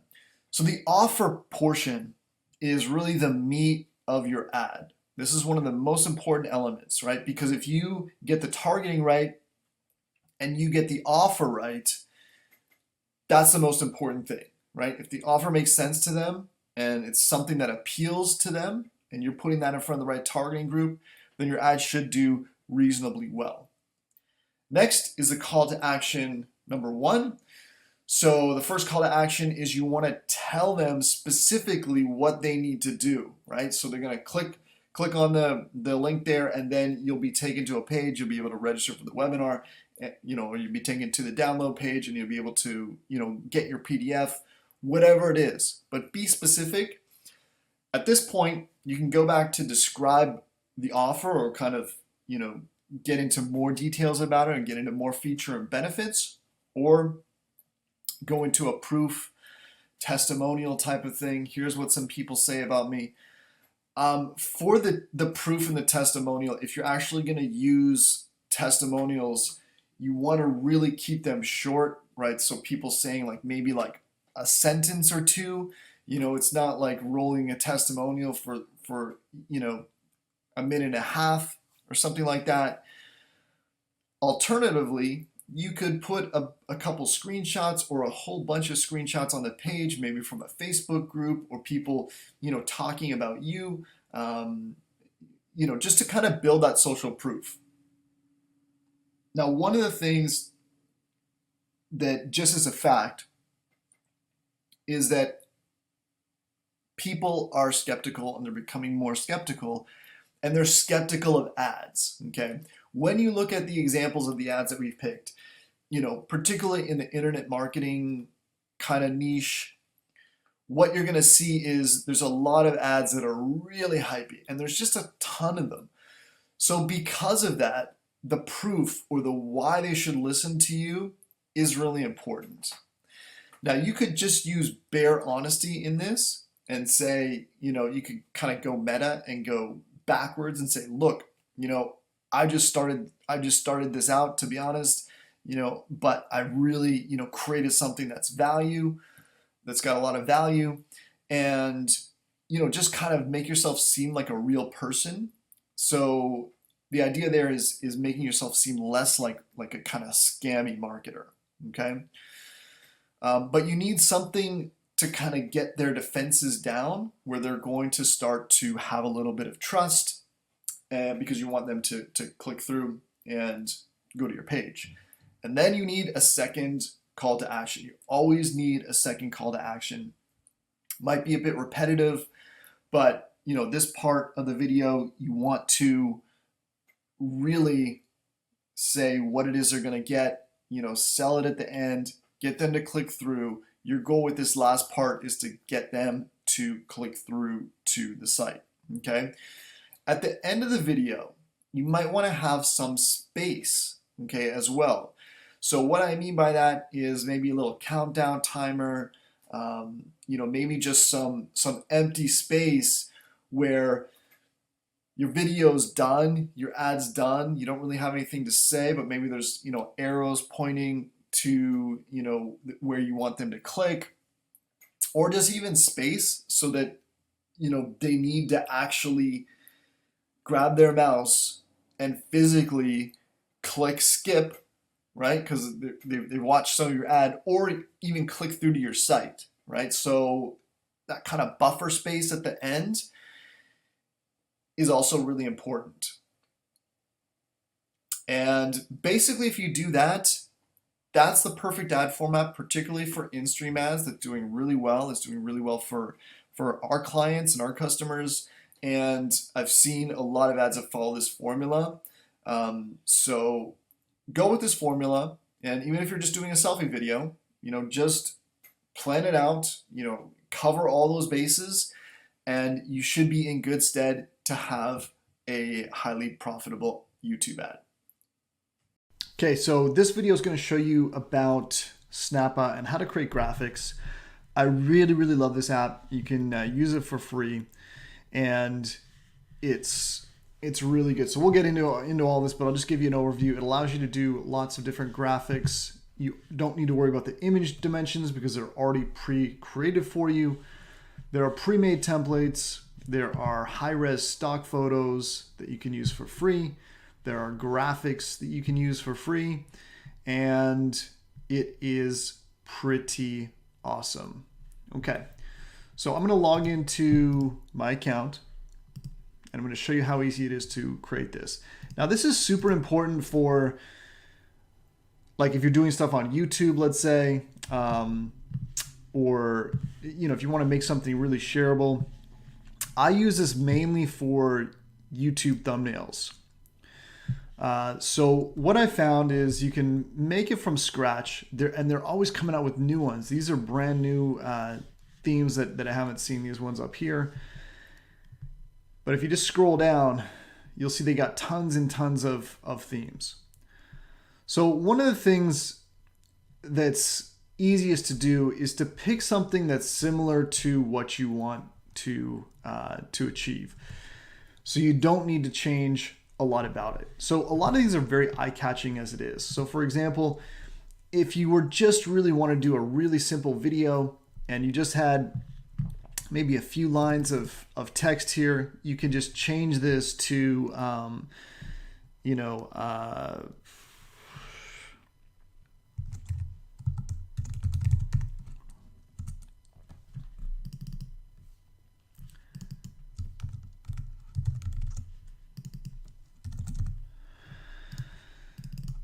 so you can change the fonts, you can make everything smaller. This is obviously not in capitals, but you could just make it in capitals. We can make it smaller, okay? And then you can do any of these things like rearrange the text, click off, and then it will come to the drag menu. You can click on this, make this bigger, because obviously that's what makes this show up. You can put in a blur, so you can do an offset and have a different color in the back, and then make that a little bit bigger, and blur it out if you want to, just for visual. That kind of jumps off a bit because of the contrast. And you can save it, and then you can download it. So usually for YouTube, you're going to want to use Retina JPG. This is a high resolution. I always try to use the highest resolution possible, because obviously that counts in rankings for video, and I suspect that a higher resolution JPG would rank higher than a web optimized JPG. So there's lots of stuff that you can do with it. You can also change the background and these are just images here, but let's just say you wanted to do this. Boom, you just click that and you can have an image right here. So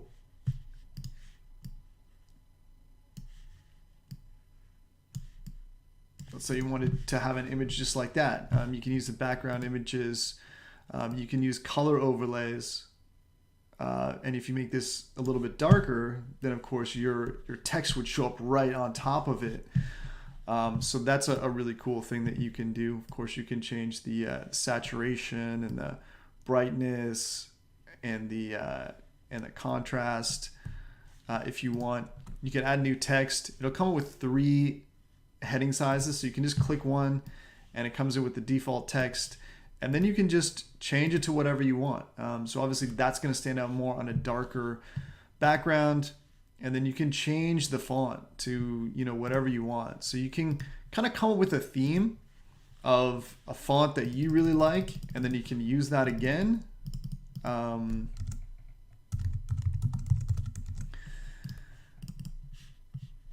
And that's what I would do. I would come with a few fonts that you really like the look of, and then you can start reusing them and kind of use them as a template, if you will. So there's text, there's also graphics, and you can, I mean, this actually looks like a Wendy's icon. But in the graphics, you can find so many different things. So let's say, you know, you're looking for an egg. You can find all these graphics, you can resize them. This allows you to rotate it a bit, so you can kind of rotate it if you want. Of course, you can click on this and then you can do these things. So you can duplicate the layer. So whatever selected is going to duplicate. And then you can also, if it's selected, move it back. So it'll move behind, and you'll see that it just moved behind those layers. Sometimes you need to press it a couple times because there are multiple layers on top. And there, like, let's say we want to, right now the egg is on top of the words, but if I move the layer forward, now the words are on top of the egg. Okay, you can't read it very well because it's you know, too similar of a color.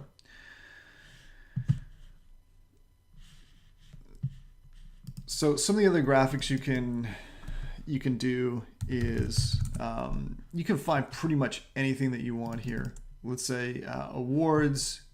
You see you got tons of stuff. I like things that have a lot of color like this. And again, you can use these all royalty free. So that's great for what you're doing, whatever you want to do. And you can also use photos, and you can search these. So let's say you wanted to you know, use pictures of waves. You can see all these different images that you can use for free. Okay, so you can put all these different images out there, use them however you like on your graphics. Now the other thing is you can also do uploads. So you can upload an image, and typically if you're using like a logo, like let's say this or something, you'd want to go to Google and you want to search for, let's say you were looking for the Apple logo. You want to search for transparent, okay? And then you go to images, and some of these say transparent, but just to make sure, when you go to a transparent image, you'll see this kind of checkerboard, and that means it's actually transparent. So you can right click and save the image as, and then you can upload it to Snap It. You can just click upload an image, and there you go. So that's pretty awesome. You can add your own pictures. I have some of these Pokemon images that I've used in other thumbnails before. You know, just kind of stands out, makes it a little fun.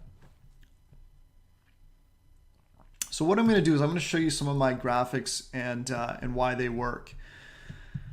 Or you know, we'll just kind of go over them. So for example, this one works really well, and this I basically just changed the text, and that's pretty much it. And the reason that it works, I'm not sure why that's taking a while to load, but the reason why that works is it's lots of space. So you can see all the space, so it just kind of jumps out, and that's good. This is a graphic that I made as an overlay. So I actually dragged this into my video. This is just an image that I made here that I know I wanted to put there.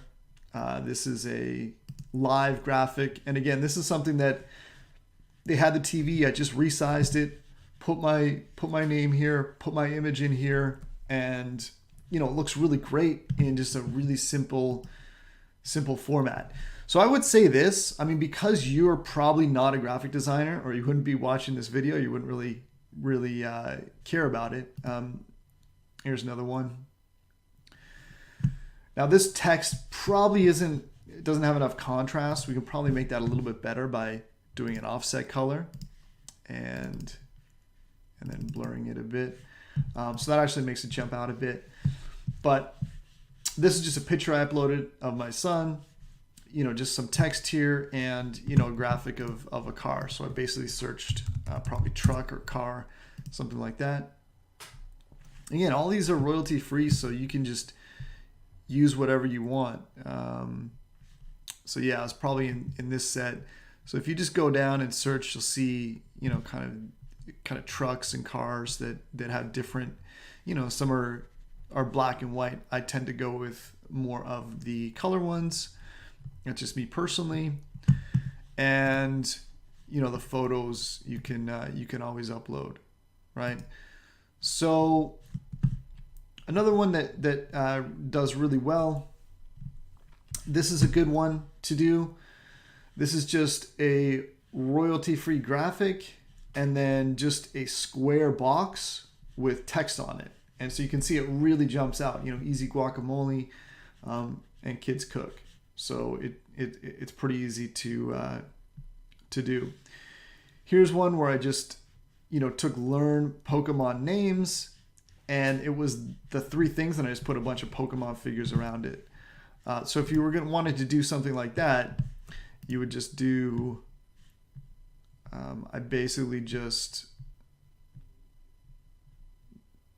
took one that said and was already set up here.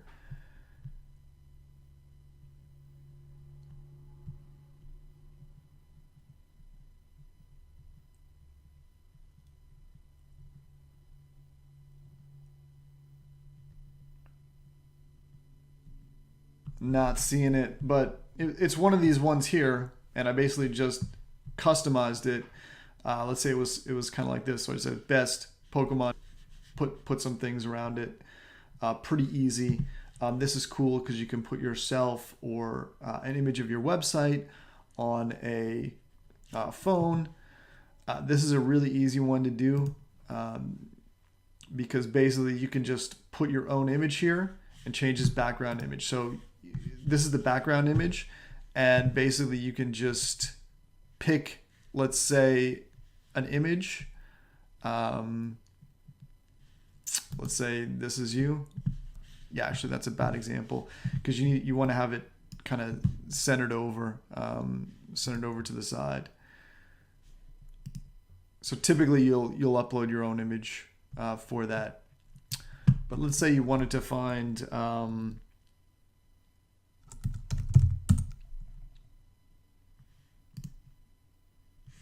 so this is a good example.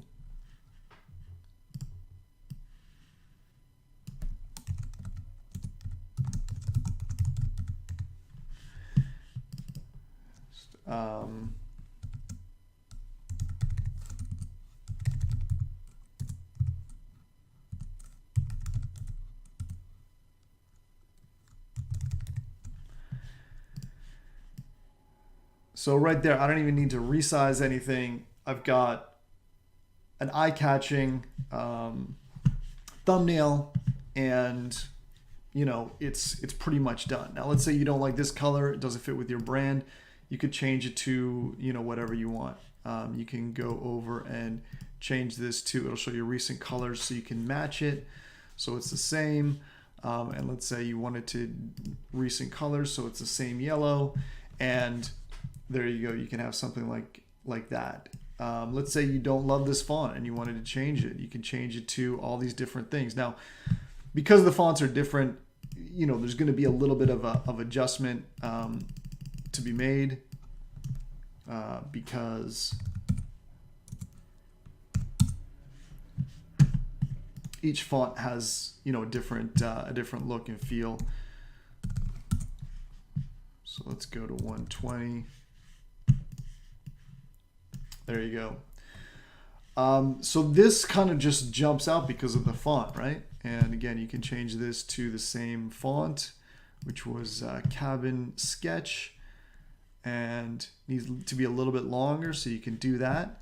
And let's say you want to make the red a little bit longer because you want to make the font a little bit bigger. You can just go back and forth and do that, and then boom, make it really easy to read on YouTube, let's say. And there's your video. You can just save it.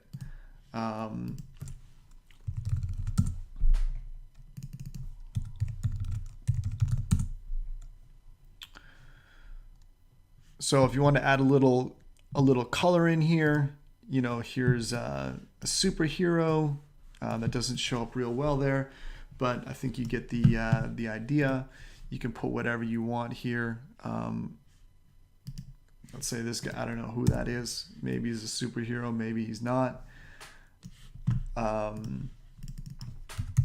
This guy looks a little angry. Let's see what shows up for angry. So this is good because these are you know, getting into emotions, right? So you have someone that's angry, and you know, maybe you're going to build a thumbnail around that to kind of get the click.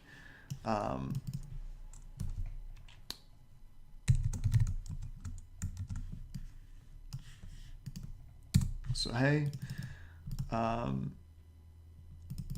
let's just change this to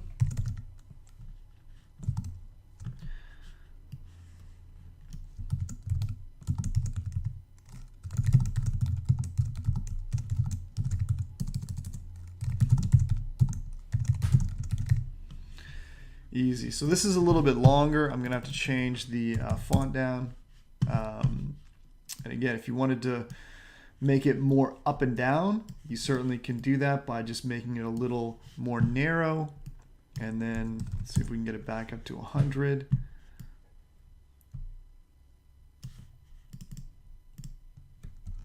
Boom. So again, you can do this and, you know, basically change whatever you want. So you can save it, just give it a name, give it a save, and then download it, of course. And when it's here, you can look at it in your saved graphics, so you can go back and do that. And let's say you want to duplicate this because you want to make a bunch of similar things.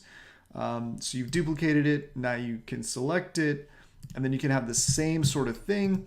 But let's say you wanted a different background. You wanted something of, you know, just a person here, let's say. So you can make it look totally different, and again, move things around.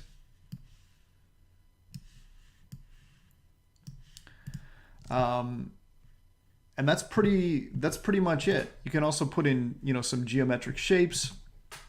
If you want to undo something, you can undo things, or you can redo them. So it's really easy to do. You can do the overlay, of course. You know, just make the image, you know, blur out a bit or just become less prominent, and your content to become more prominent. And then, of course, you can flip and rotate these however you want.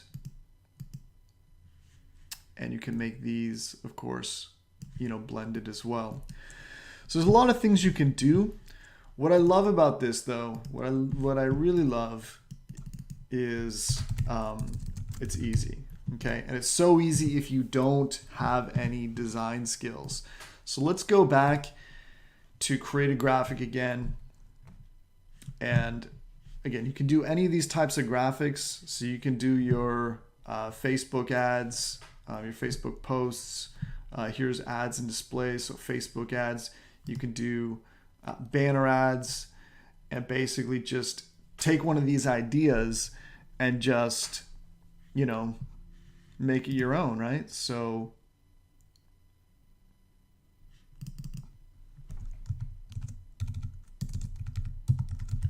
free webinar, click here. Okay, so we've actually just made a banner right here that we can do, and we can save it as banner 1, and we can save it, and then we can download. Now you'd want to have a little bit more of a call to action, you know, something about you know, maybe making money or what you're going to learn, that sort of thing. But it's really easy. And when you go to create a graphic, you know, what I would definitely do to start is look at something that you're basically going to copy. Okay, so for example, like this, you know, it's got a purple background, and it's obviously got the headline here, so, or the text here, and so you'd want to do your text around something like this, you know, the top 3 ways to make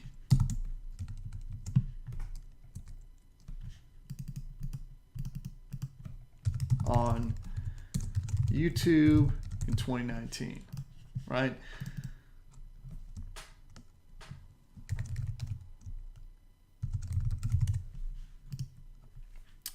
And if you just replace the background image, this is a really easy one. So let's see what they have related to YouTube or video here. Okay, not a ton of contrast, but you know, it's something you can work with. And again, you can move this down a little bit just to kind of show more of the image, or you could change, you know, the image here. You could look. Let's do desk. All right, this is a good one because there's not lots of space here. This is nice because it's got a nice bokeh effect. This is pretty interesting as well because you can actually put a screenshot of your desktop or of your website like right here, you know, or let me show you an example here. I'll use one of the ones I've already uploaded. Okay, so let's say this, and this isn't quite the right dimension, but you can kind of get the picture, right? And then if you want to delete it, you just select it and delete it. And let's actually use a different one. Let's use one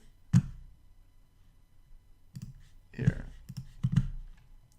So I've already got like an image of me circled that I can use in different places, and that'll help me stand out, build my brand. You can also search for icons here, right? So maybe you'd want to put, you know, top 3 ways to make money on YouTube, and you want to have a big YouTube logo over here so it just kind of jumps out, or the play button. You've really got whatever that you want to do, and you know, they have logos of, you know, different social media platforms, so you can put a couple logos here. You know, let's say you're promoting your Facebook. It's really, really simple. And again, the best advice when you're creating a graphic is create a graphic, you know, just look at the samples and then find one that you're going to change the least, right? You're basically just going to change the text and the image. And pretty much, you know, that's it, right? Start out that way, you know, just with one that you can see. This is a really easy one again, you know, because it's just an image. So if you put an image up here, let's do background, and let's use one of my uploads, and we'll do this one. Now I'm on the wrong side. Actually, that's a bad one because it's got the background removed. Let's use this one, okay? So here's the background here, and then you can just, you know, change the text for you, right? Whatever you want it to be like. And then there's your graphic, and it's done for you. This will really up your game when it comes to YouTube, because YouTube is super important. It's super important now, the click-through rate, and that's a metric that you get access to in the new YouTube Studio beta under audience discovery, where they show the funnel. So it's definitely something that can help you, and I just think this is a fantastic tool. It's the easiest one that I've used, and I love the graphics. It's easy to find something you can, you know, take and run with and put your own idea on top of. And again, they're always coming out with more and more and more of these. Yeah. So in the first one, I just used this, you know, for the lending loop one. I basically just put lending loop and then left these little arrows and got rid of this guy and just put a logo. I mean, really simple stuff, you know. Again, this is another really simple one. You can just put an image of you or an icon like this. Just change the text, change the font, maybe change this color from this ugly orange to something a little easier to on the eyes, and there you go, you're done. So I hope this was helpful. There'll be a link below where you can actually get your Snappa account and give it a try. It's a fantastic tool. It's something that I really enjoy, and I hope this is going to up your graphic game in just about every way. All right, thanks.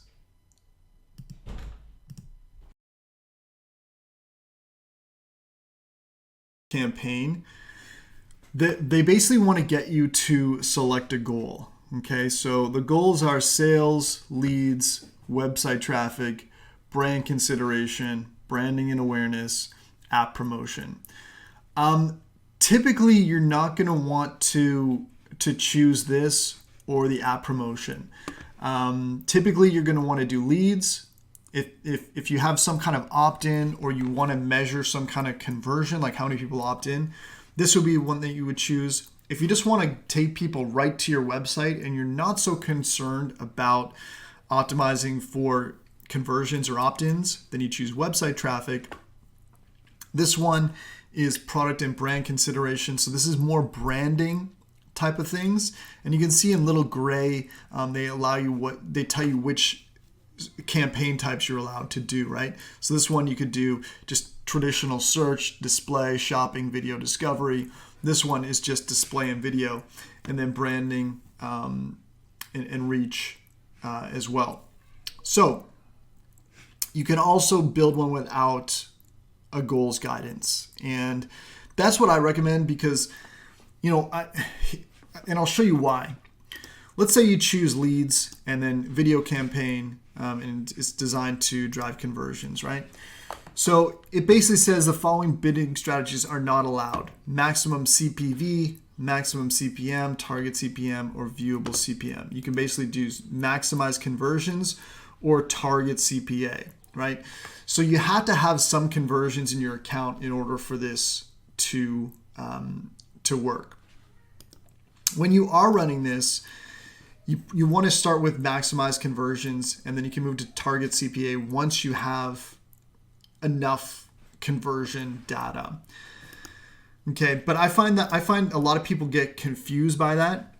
So for example, if you did a different campaign, and then let's say we did website traffic and we did video, then you'll have the same options here, right? But if you go and you do brand awareness and reach, you can only do display and video.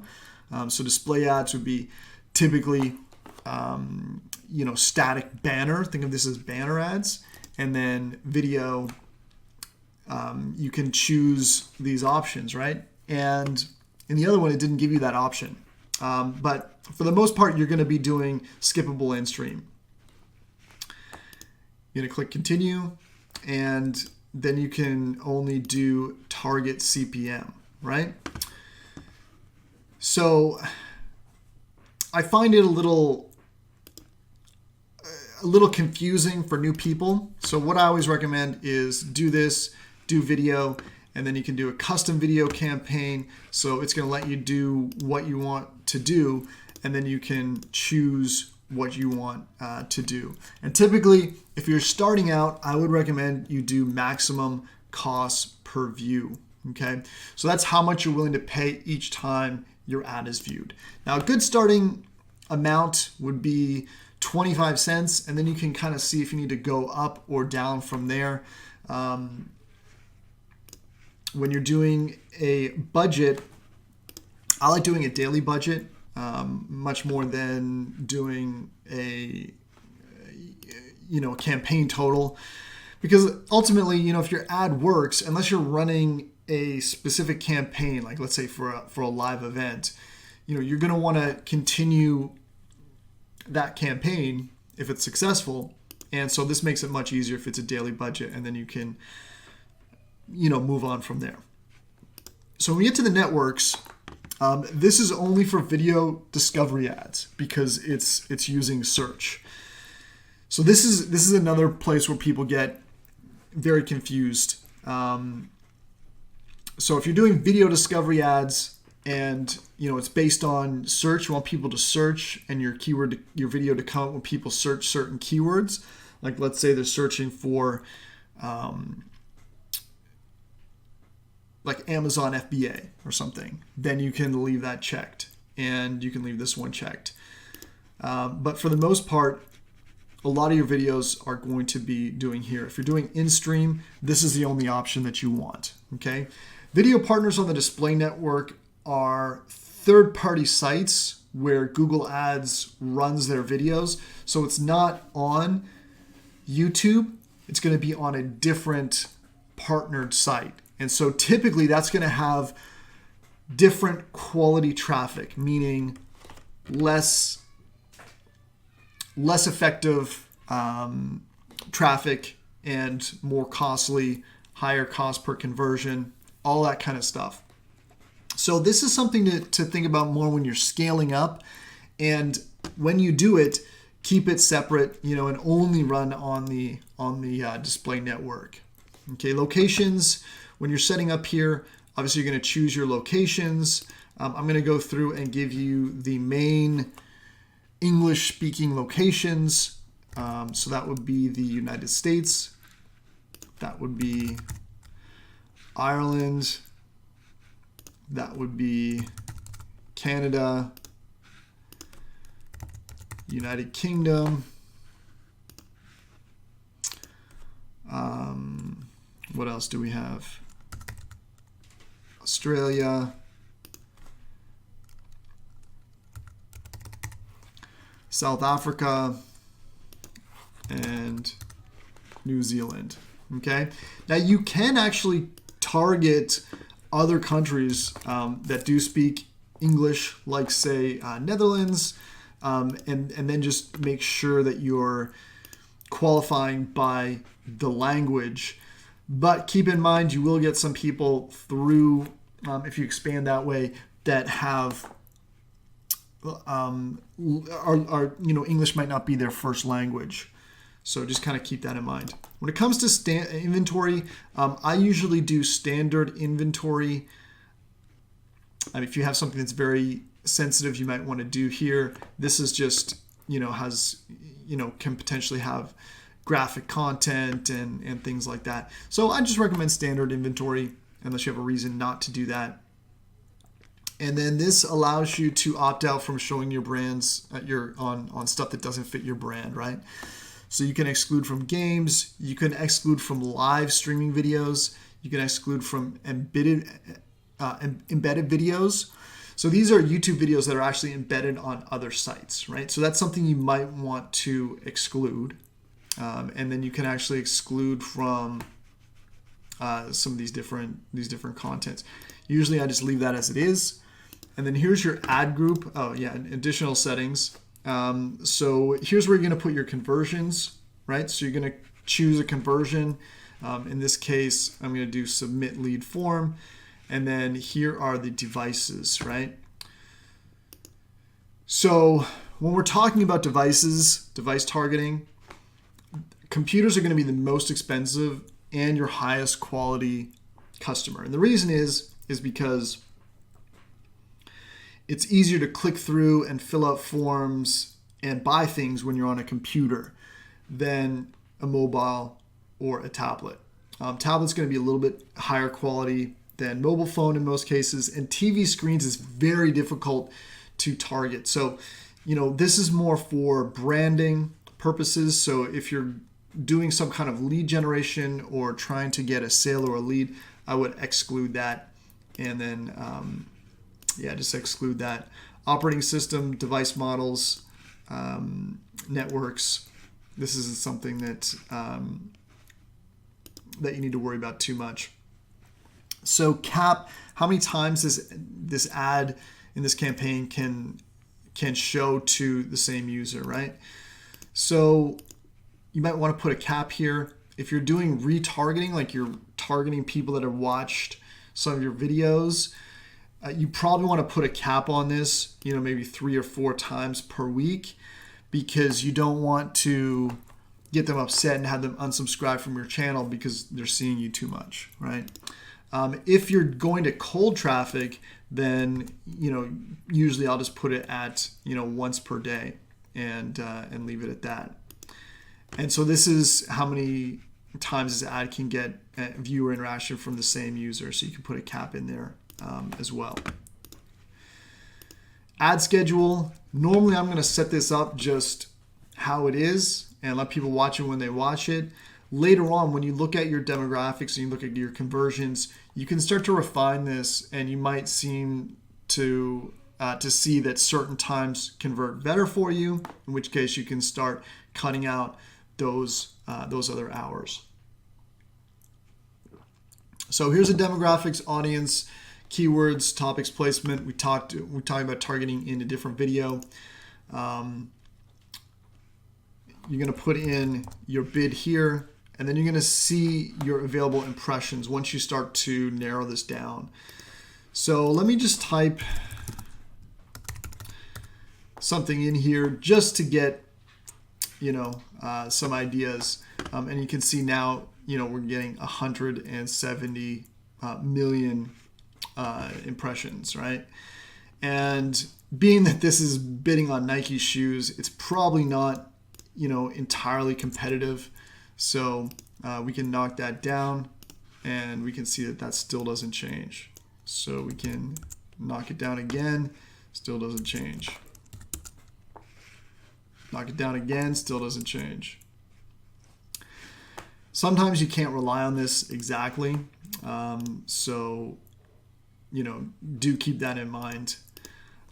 This is the top content. So, you can kind of increase your bid on top content and try to get a little extra push.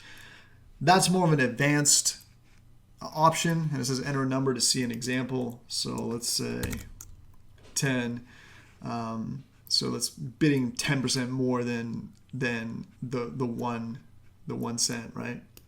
So let's say this was at 10,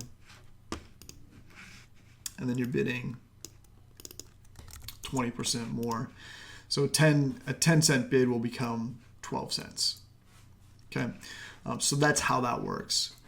And then you're going to paste in your video, or you can actually search for it, right? So let's just say you did a TED Talk that you wanted to advertise, and we can basically we have these options because we kept things open in the beginning, right? With the type of campaign. Okay, we'll talk about naming in another video. So you have the skippable in stream or the video discovery ad. Okay, so what would happen with this is I've got this video going, and I put in the term Nike shoes, right? So if I do a video discovery ad, it's going to be, I'm going to need to have some thumbnails, and then I'm going to need to put in ad text, right? And you can see how that would look here. Hey, we have the best shoes all the time, only Nike, and then you write a description and would show how it looks. Now keep in mind that this line on mobile gets cut off, right? So you want to kind of, as you're writing your ad, you want to switch back and forth so you can kind of see how it's going to look, because sometimes it's going to have the fuller text, and that's why they allow you to have that longer headline. So you want to think of this as like kind of like a partial headline that still makes sense if you do get the 100 characters, right? And you can create the ad name.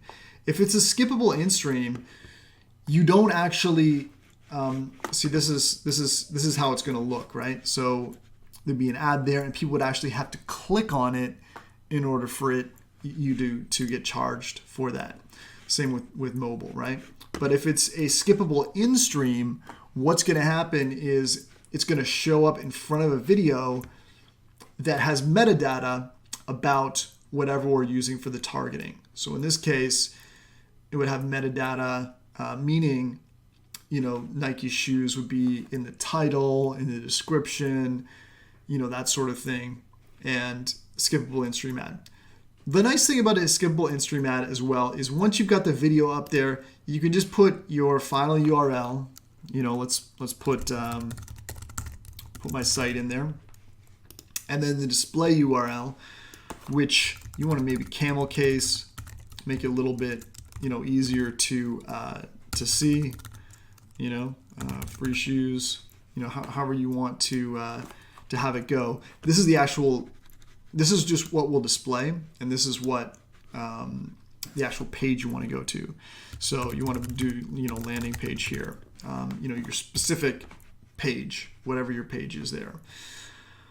Always use a call to action, because as you can see here, even on mobile, it jumps out with this call to action. And this text is very small. You have 10 characters here, 15 here. So there's not really much you can put there besides, download or click here. But it is something to keep in mind. On desktop, this is how it looks. And you have the call to action. You also have the companion banner here.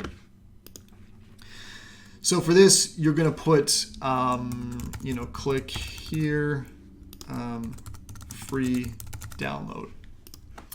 Okay. And obviously this doesn't make sense with the context of the ad, but I'm just using this as an example. But you can see it's readable. It says free download, Andrew Murray, and here it says free download. Click here. And then the auto generate using your channel banner. Okay, what that does is that puts it in here. So it puts this little TEDx, that's the channel avatar, right? The channel icon, and then it has the text and the same call to action. You can actually use that, and it says computers only, right? So it just kind of shows there. So it just gives you another option to get a click through to your site. You can also upload an image, right? And it says here 300 by 60 pixels.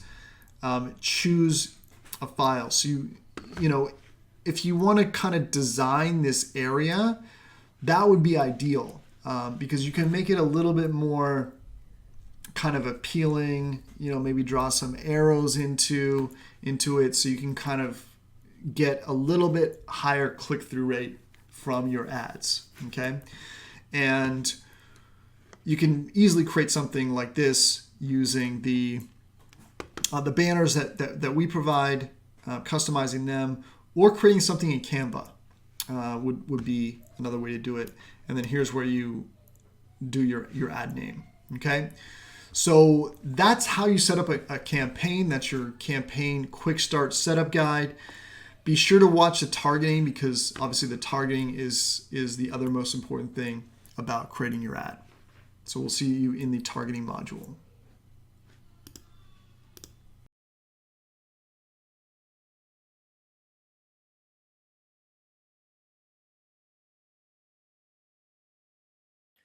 Okay, so let's talk about discovery ads.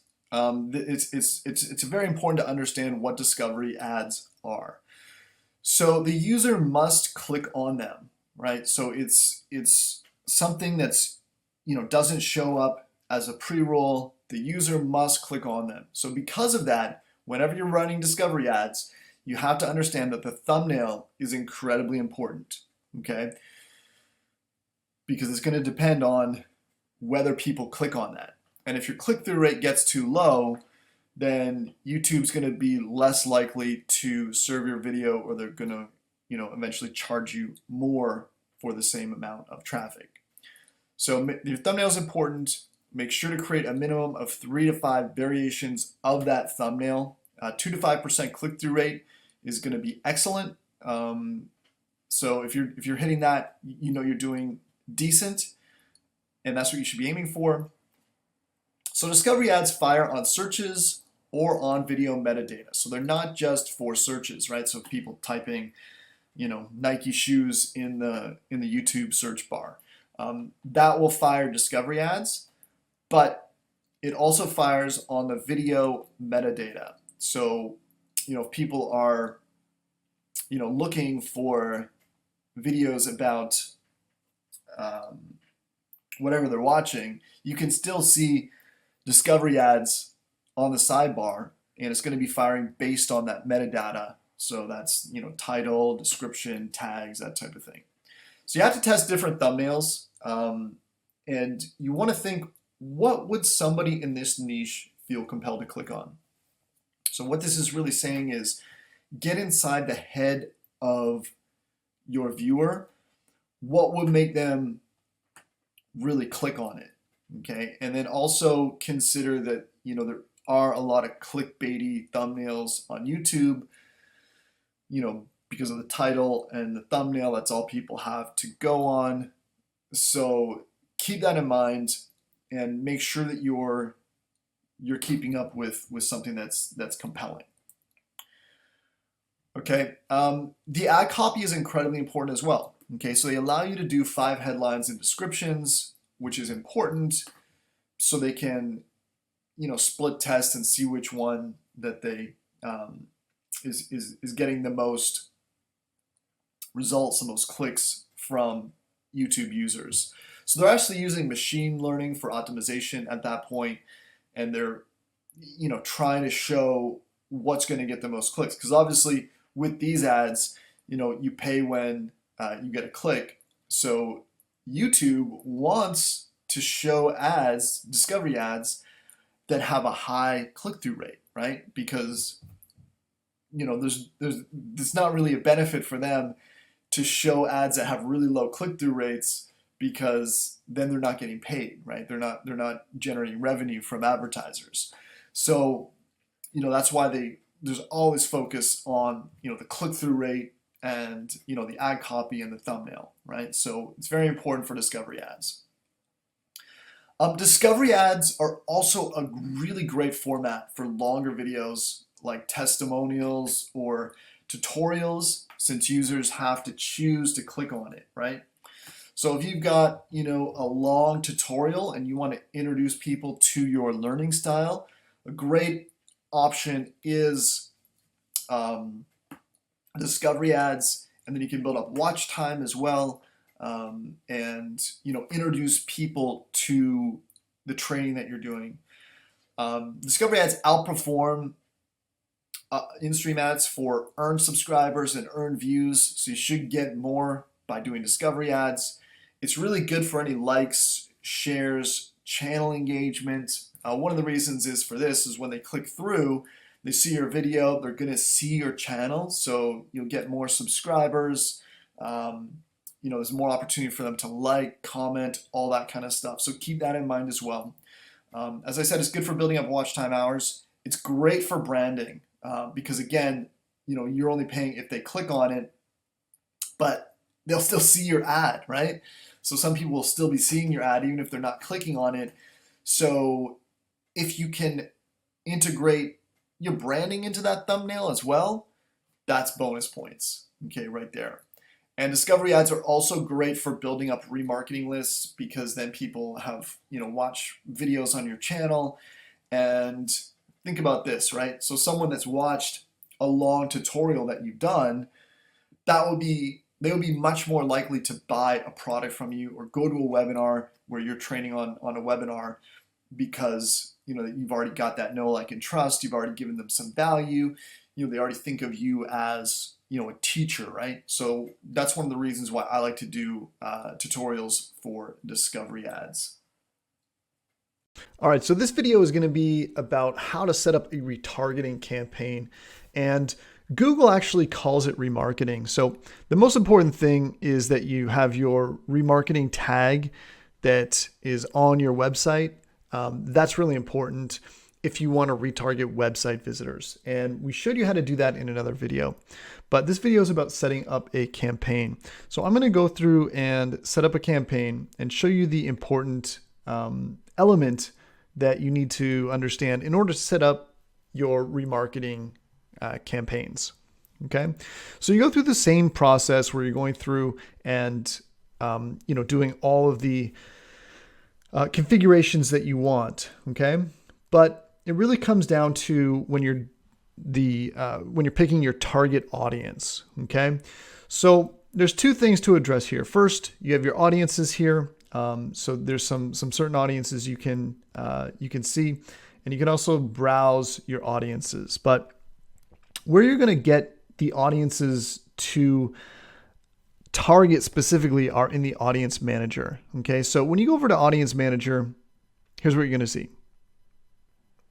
Okay, so this is a demo account, and what I want to show you here is you have your custom audiences here. Okay, and these are custom audiences that you've created, okay, of people that have fallen into certain criteria, right? So for example, this is people that have interests or intents for any of these different topics, right? So they're interested in potentially starting a blog. So I've actually created that, and that's an intent audience. But what we're going to be talking about here really is the remarketing audiences. All right, so we're in the Audience Manager right now, and this is where you create your remarketing audiences. So you basically create a remarketing list, and you can do a couple of different things. Okay, now you can do a customer list, and you need to have spent a certain amount with AdWords before they'll open that up for you. But the two things I'm going to show you with are website visitors and YouTube users. And let's talk about the YouTube users first, because this is really easy to set up even if you haven't set up a remarketing code. All that you needed to do was to link your accounts, which we did earlier in this course. Now, this particular Google Ads account doesn't have any linked channels currently, but I'm just going to show you what you can do. You can actually create an audience of people that have viewed any video from your channel, right? So that's any video from your whole channel. You can choose your channels that are linked here, and you can name this. So all channel viewers, you want to name it something descriptive. You can actually pre-fill it with people from the past 30 days or not, or start with an empty list. I usually pre-fill it. And then you can say how long people are going to stay in this audience. So this will really depend on what your goals are, right? You want to kind of think, is this something that people are going to be interested in for a long time? Sometimes what I'll do is I'll create a group that's maybe 60, 90 days, and I'll create a group that's 540 days. So I'll have that flexibility later on. So it would be the same targeting, but different durations, right? That's one thing that you can do. You can also just select certain videos, right? So you can add certain videos from your channel right here. You can do any video as an ad. So anyone that's seen an ad of yours, you can continue to run more ads to those people. So that's interesting. Or certain videos as ads. You can also create audiences where people have subscribed to your channel, people that have visited your channel page. So that means that they've actually visited, not just watched your video on YouTube, but they've actually clicked through and gone to your channel page, liked any video, added any video to from your channel to a playlist or shared any video. So those are all really cool options. The other way you can do this is through website visitors. So people that have visited your website. And again, you can name this audience visited certain page, okay? And you can do visitors of a page who have also visited another page or who did not visit another page, or, you know, during specific dates, and so on and so forth. So we're just going to do visitors of a page, okay? And this is match any rule. So you could match every rule. So you can have multiple things, right? So you could have them, they've gone on a specific page and they've done something else. So you can make very, very granular about this. So you just want to kind of think logically what makes the most sense. Ideally, what you'd want to do, the easiest way to do it is the page, and equals makes it very strict, like it has to be exact.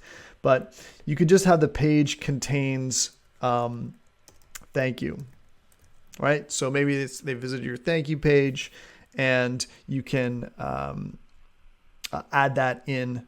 And then again, you can choose to pre-fill your audience. It's always good to write a description of the audience. So when you're looking back a little bit later on, you're going to know exactly what this audience refers to. After that, you can select your audience here, go through with the rest of your setup of the campaign. And you don't need to select any of the demographics, right? If you select anything else like demographics, then it would just be, let's say you just selected male people, then it would just be males who have, are in that retargeting audience. So it would limit you even further. So generally speaking, when you're using remarketing audiences, you're not going to be adding these other filters. You're just going to be creating an ad just for the remarketing setup. So that's how you create a remarketing campaign in Google AdWords. All right, so what we're going to talk about in this video is some bidding tips. Basically, when you're starting out, always do cost per view. Okay, it's best to start out with small audiences doing cost per view, so you know exactly how much you're paying per view. Cost per view is definitely better for smaller audiences. So if you're targeting, placements with CPV, that's the best place to start. CPV will always get better delivery. Okay, that's just a fact, because it's easy for Google to know, okay, they're willing to pay this per view, and then I'm comparing it to the other people that are bidding, and they're willing to pay, more or less. So if you're not getting delivery with CPV, check your targeting, but oftentimes you'll just need to increase your bid. CPA can be used for leads or purchases. The fact is, CPA is finicky until you have 30 or 40 conversions, right? So it can be difficult to get that up for purchases, but think of that in terms of leads, right? So how much you have per lead. So you have to be tracking the leads. Google has to see this, and then you can start trying CPA. Now, target CPA is like Facebook's optimized for conversions, okay, where they're trying to optimize for the conversions. The delivery, to be honest, can be wonky, and that's just a fact of the platform. So that's why I always recommend starting on CPV, particularly for when you're just starting out your account. Now let's talk about CPV bids. You can start at 25 cents and increase if there's no delivery. That's a good place to start at. Generally, if it's less than 15 cents per view, that's a pretty uncompetitive niche. And so you should be able to really start thinking about going wide in that niche and, running your ad and getting the cost down, because in some cases you can get views for less than a cent, right? So it just kind of all depends, but that's a good starting place for just a guideline of where you should start at, because if you start too low and Google just doesn't serve the ads, it can be very frustrating. So that's my advice for bidding when you're just starting out.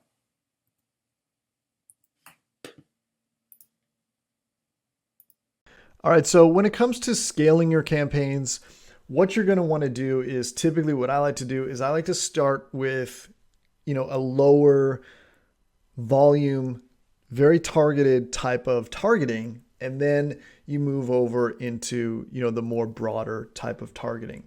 So we talked about that in the targeting. Essentially what you want to do is be very specific in the beginning, and then after you've got, targeted maybe specific videos or remarketing, then you move into, moving up the ladder and broadening into the audiences tab, right?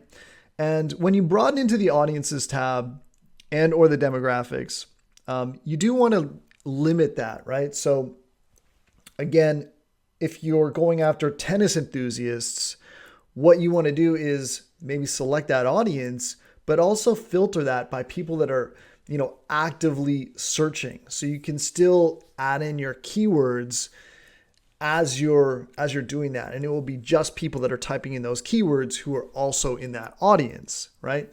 So that's one way to do it.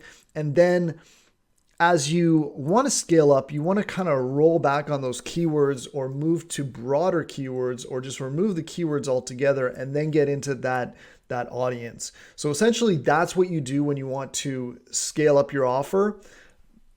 Keep in mind, you do want to take notes as you're scaling that up, because you want to make a note of what your conversions are at prior to scaling up, because your metrics may start to change. And it's important to kind of have a good handle on what was the date that you started to make that change, so you can go back and look and see how the audience responded to your scaling up your campaigns. The other way to scale your campaigns is to go broader, right? So, if you want to take more of a baby step into scaling up your campaigns, move from doing specific placement videos up to doing keywords, or double the amount of placements that you've done. Really start doing placements on slightly less related videos. So if you're doing it on, let's say, tennis, you can move into people that are watching other types of videos in that market, right? So that's kind of the key to scaling up your campaign. However, make sure that you take your notes and you know your metrics before scaling up. I always advise that you start small, make sure that your ads are converting, make sure that your page is converting, and then start to scale up once you've got that done. Because if you start with a bigger audience, you're going to typically have less conversion, right? Like if people were looking at a very specific ad, let's just talk about the example of trading, right? So let's say you're targeting people that are avid investors. Okay, that's fine, but let's say they just trade cryptocurrency, right? So you're going to get up a lot of people that don't even get into that market, cryptocurrency. They can still be in that avid trader or avid investor class, but they're more into the Wall Street Journal. They're more into, stock ticker symbols and, stock news.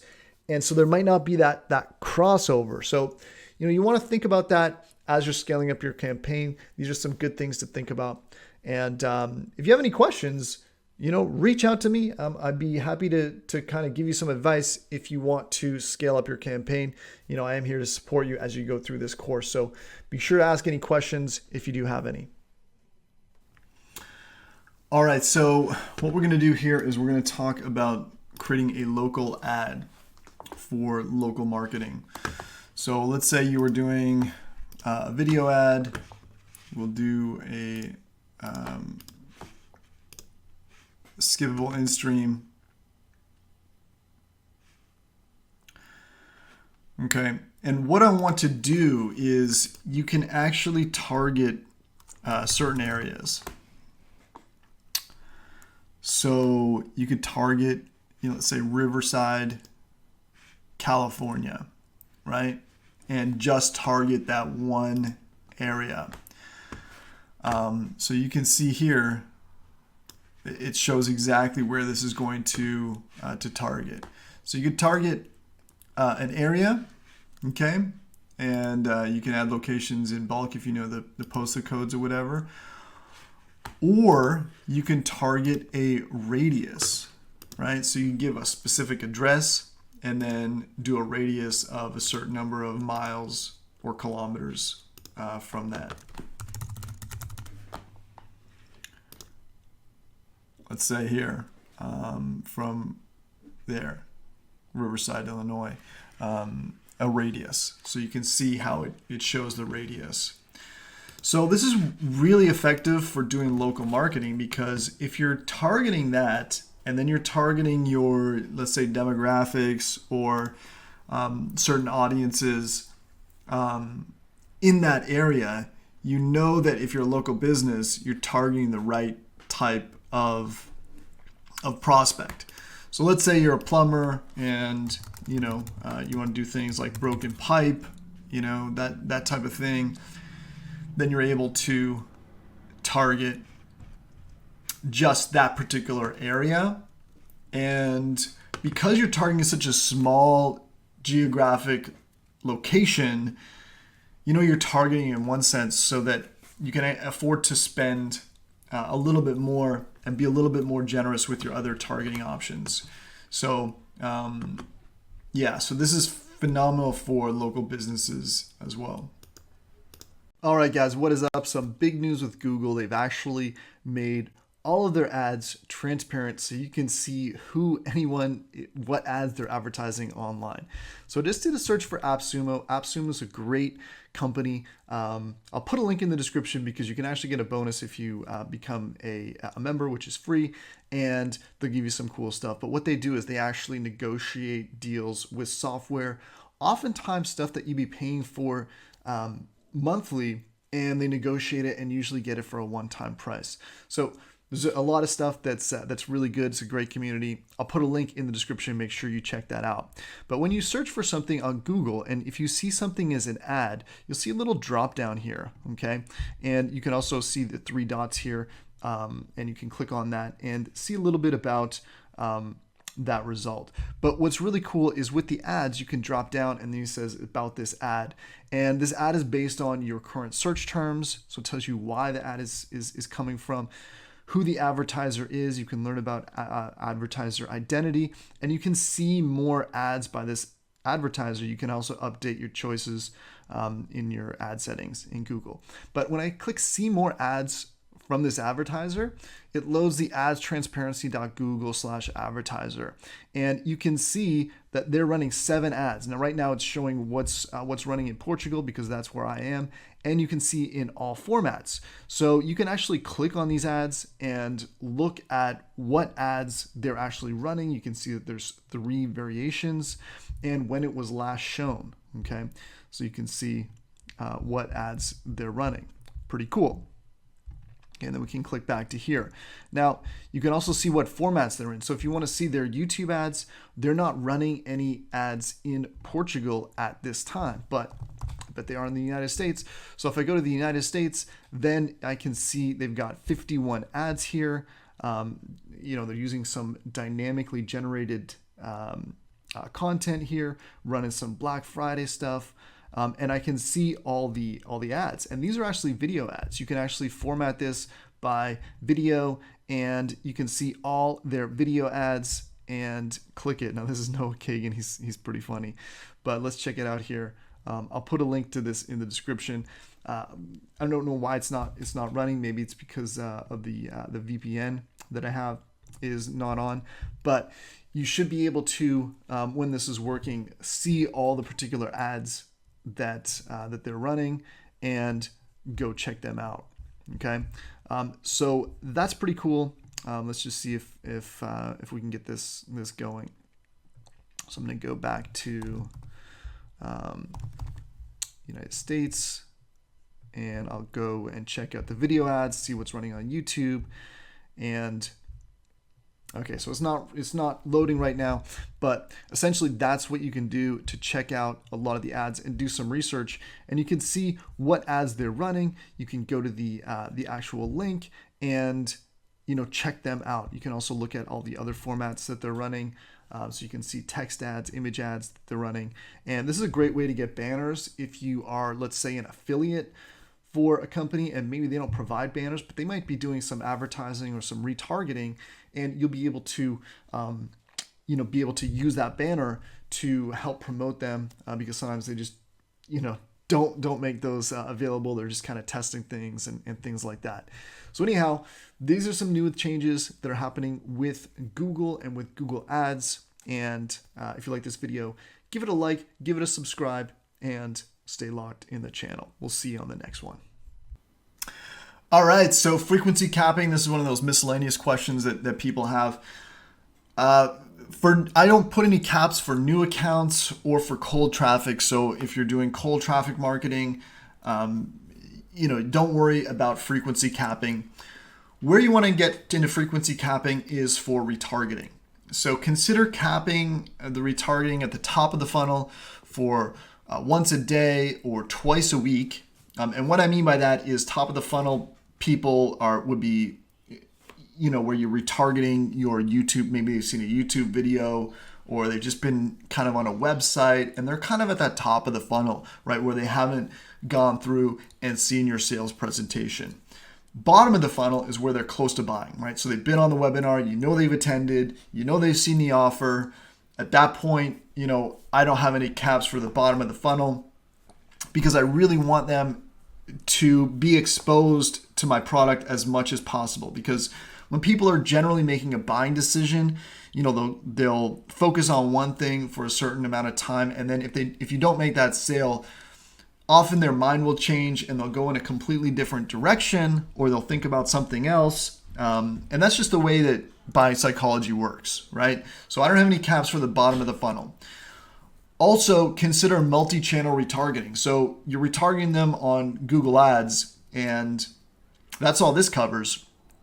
But consider running retargeting ads, just the retargeting ads on Facebook and on Instagram. So that will require getting you to get your Facebook pixel and put it on that part of your funnel where, it's close to the bottom of the funnel so that they can, be retargeted at that point. And so you'd be just running ads in Facebook just to that group, right? So you wouldn't need to worry about targeting. You'd just be doing retargeting to those people. So that's my advice there.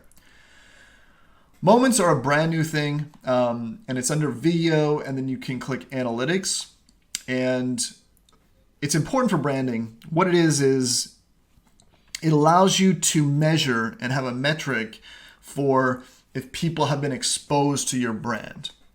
So typically this is for larger brands, and it could be considered more of a vanity metric, but it's a way to measure if they've been exposed to your brand. So you can mark a certain point in your video, in your ad, where the brand name comes up and shows, right? So it kind of shows the brand, and then moments is the metric for marking that brand exposure, that brand impression, so that you can tell people have seen that part of the video. So it's more important for kind of big branding, but I wanted to point that out, in case people had questions about that.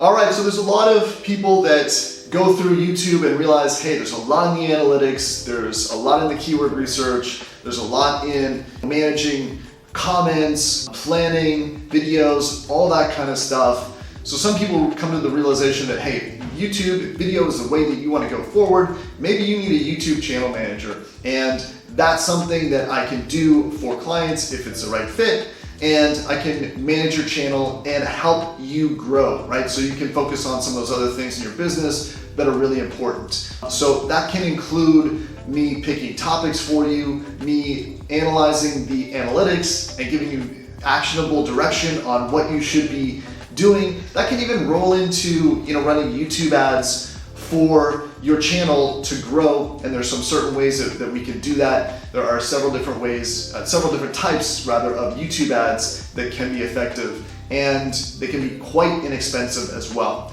So maybe you need a YouTube channel manager. If you do, then what you want to do is contact me using the button below, and let's book a call where I can go over your channel and see exactly what you need and let you know if that's going to be a fit. So I am throwing in a free channel audit And if you book a call with me, then you'll be able to get your free channel audit. We'll go over your channel, and I'll give you some pointers. Whether or not you decide to move forward, that's completely up to you. The channel audit is completely free of charge, so just click the button and book your appointment.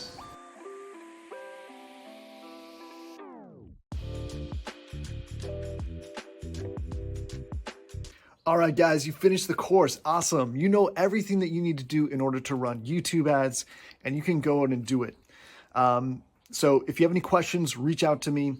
Now, I did want to say that for some people, even after going through the course, they'd rather have a professional manage their ads, just so we can really focus on scaling your growth and be consistent about that, and even help you design your creatives and your targeting and all that kind of stuff. So if that's something that you're interested in, then what I would do is I would book a free call with me, and I'll talk to you about how my team runs YouTube ads or any kind of video ad on any platform really for you. So if you're interested in that, you want to run ads on TikTok, you want to run ads on YouTube, you want to run video ads on Quora, we're going to show you exactly how to do that and help you do that. And so for some people that makes sense. For other people, it doesn't.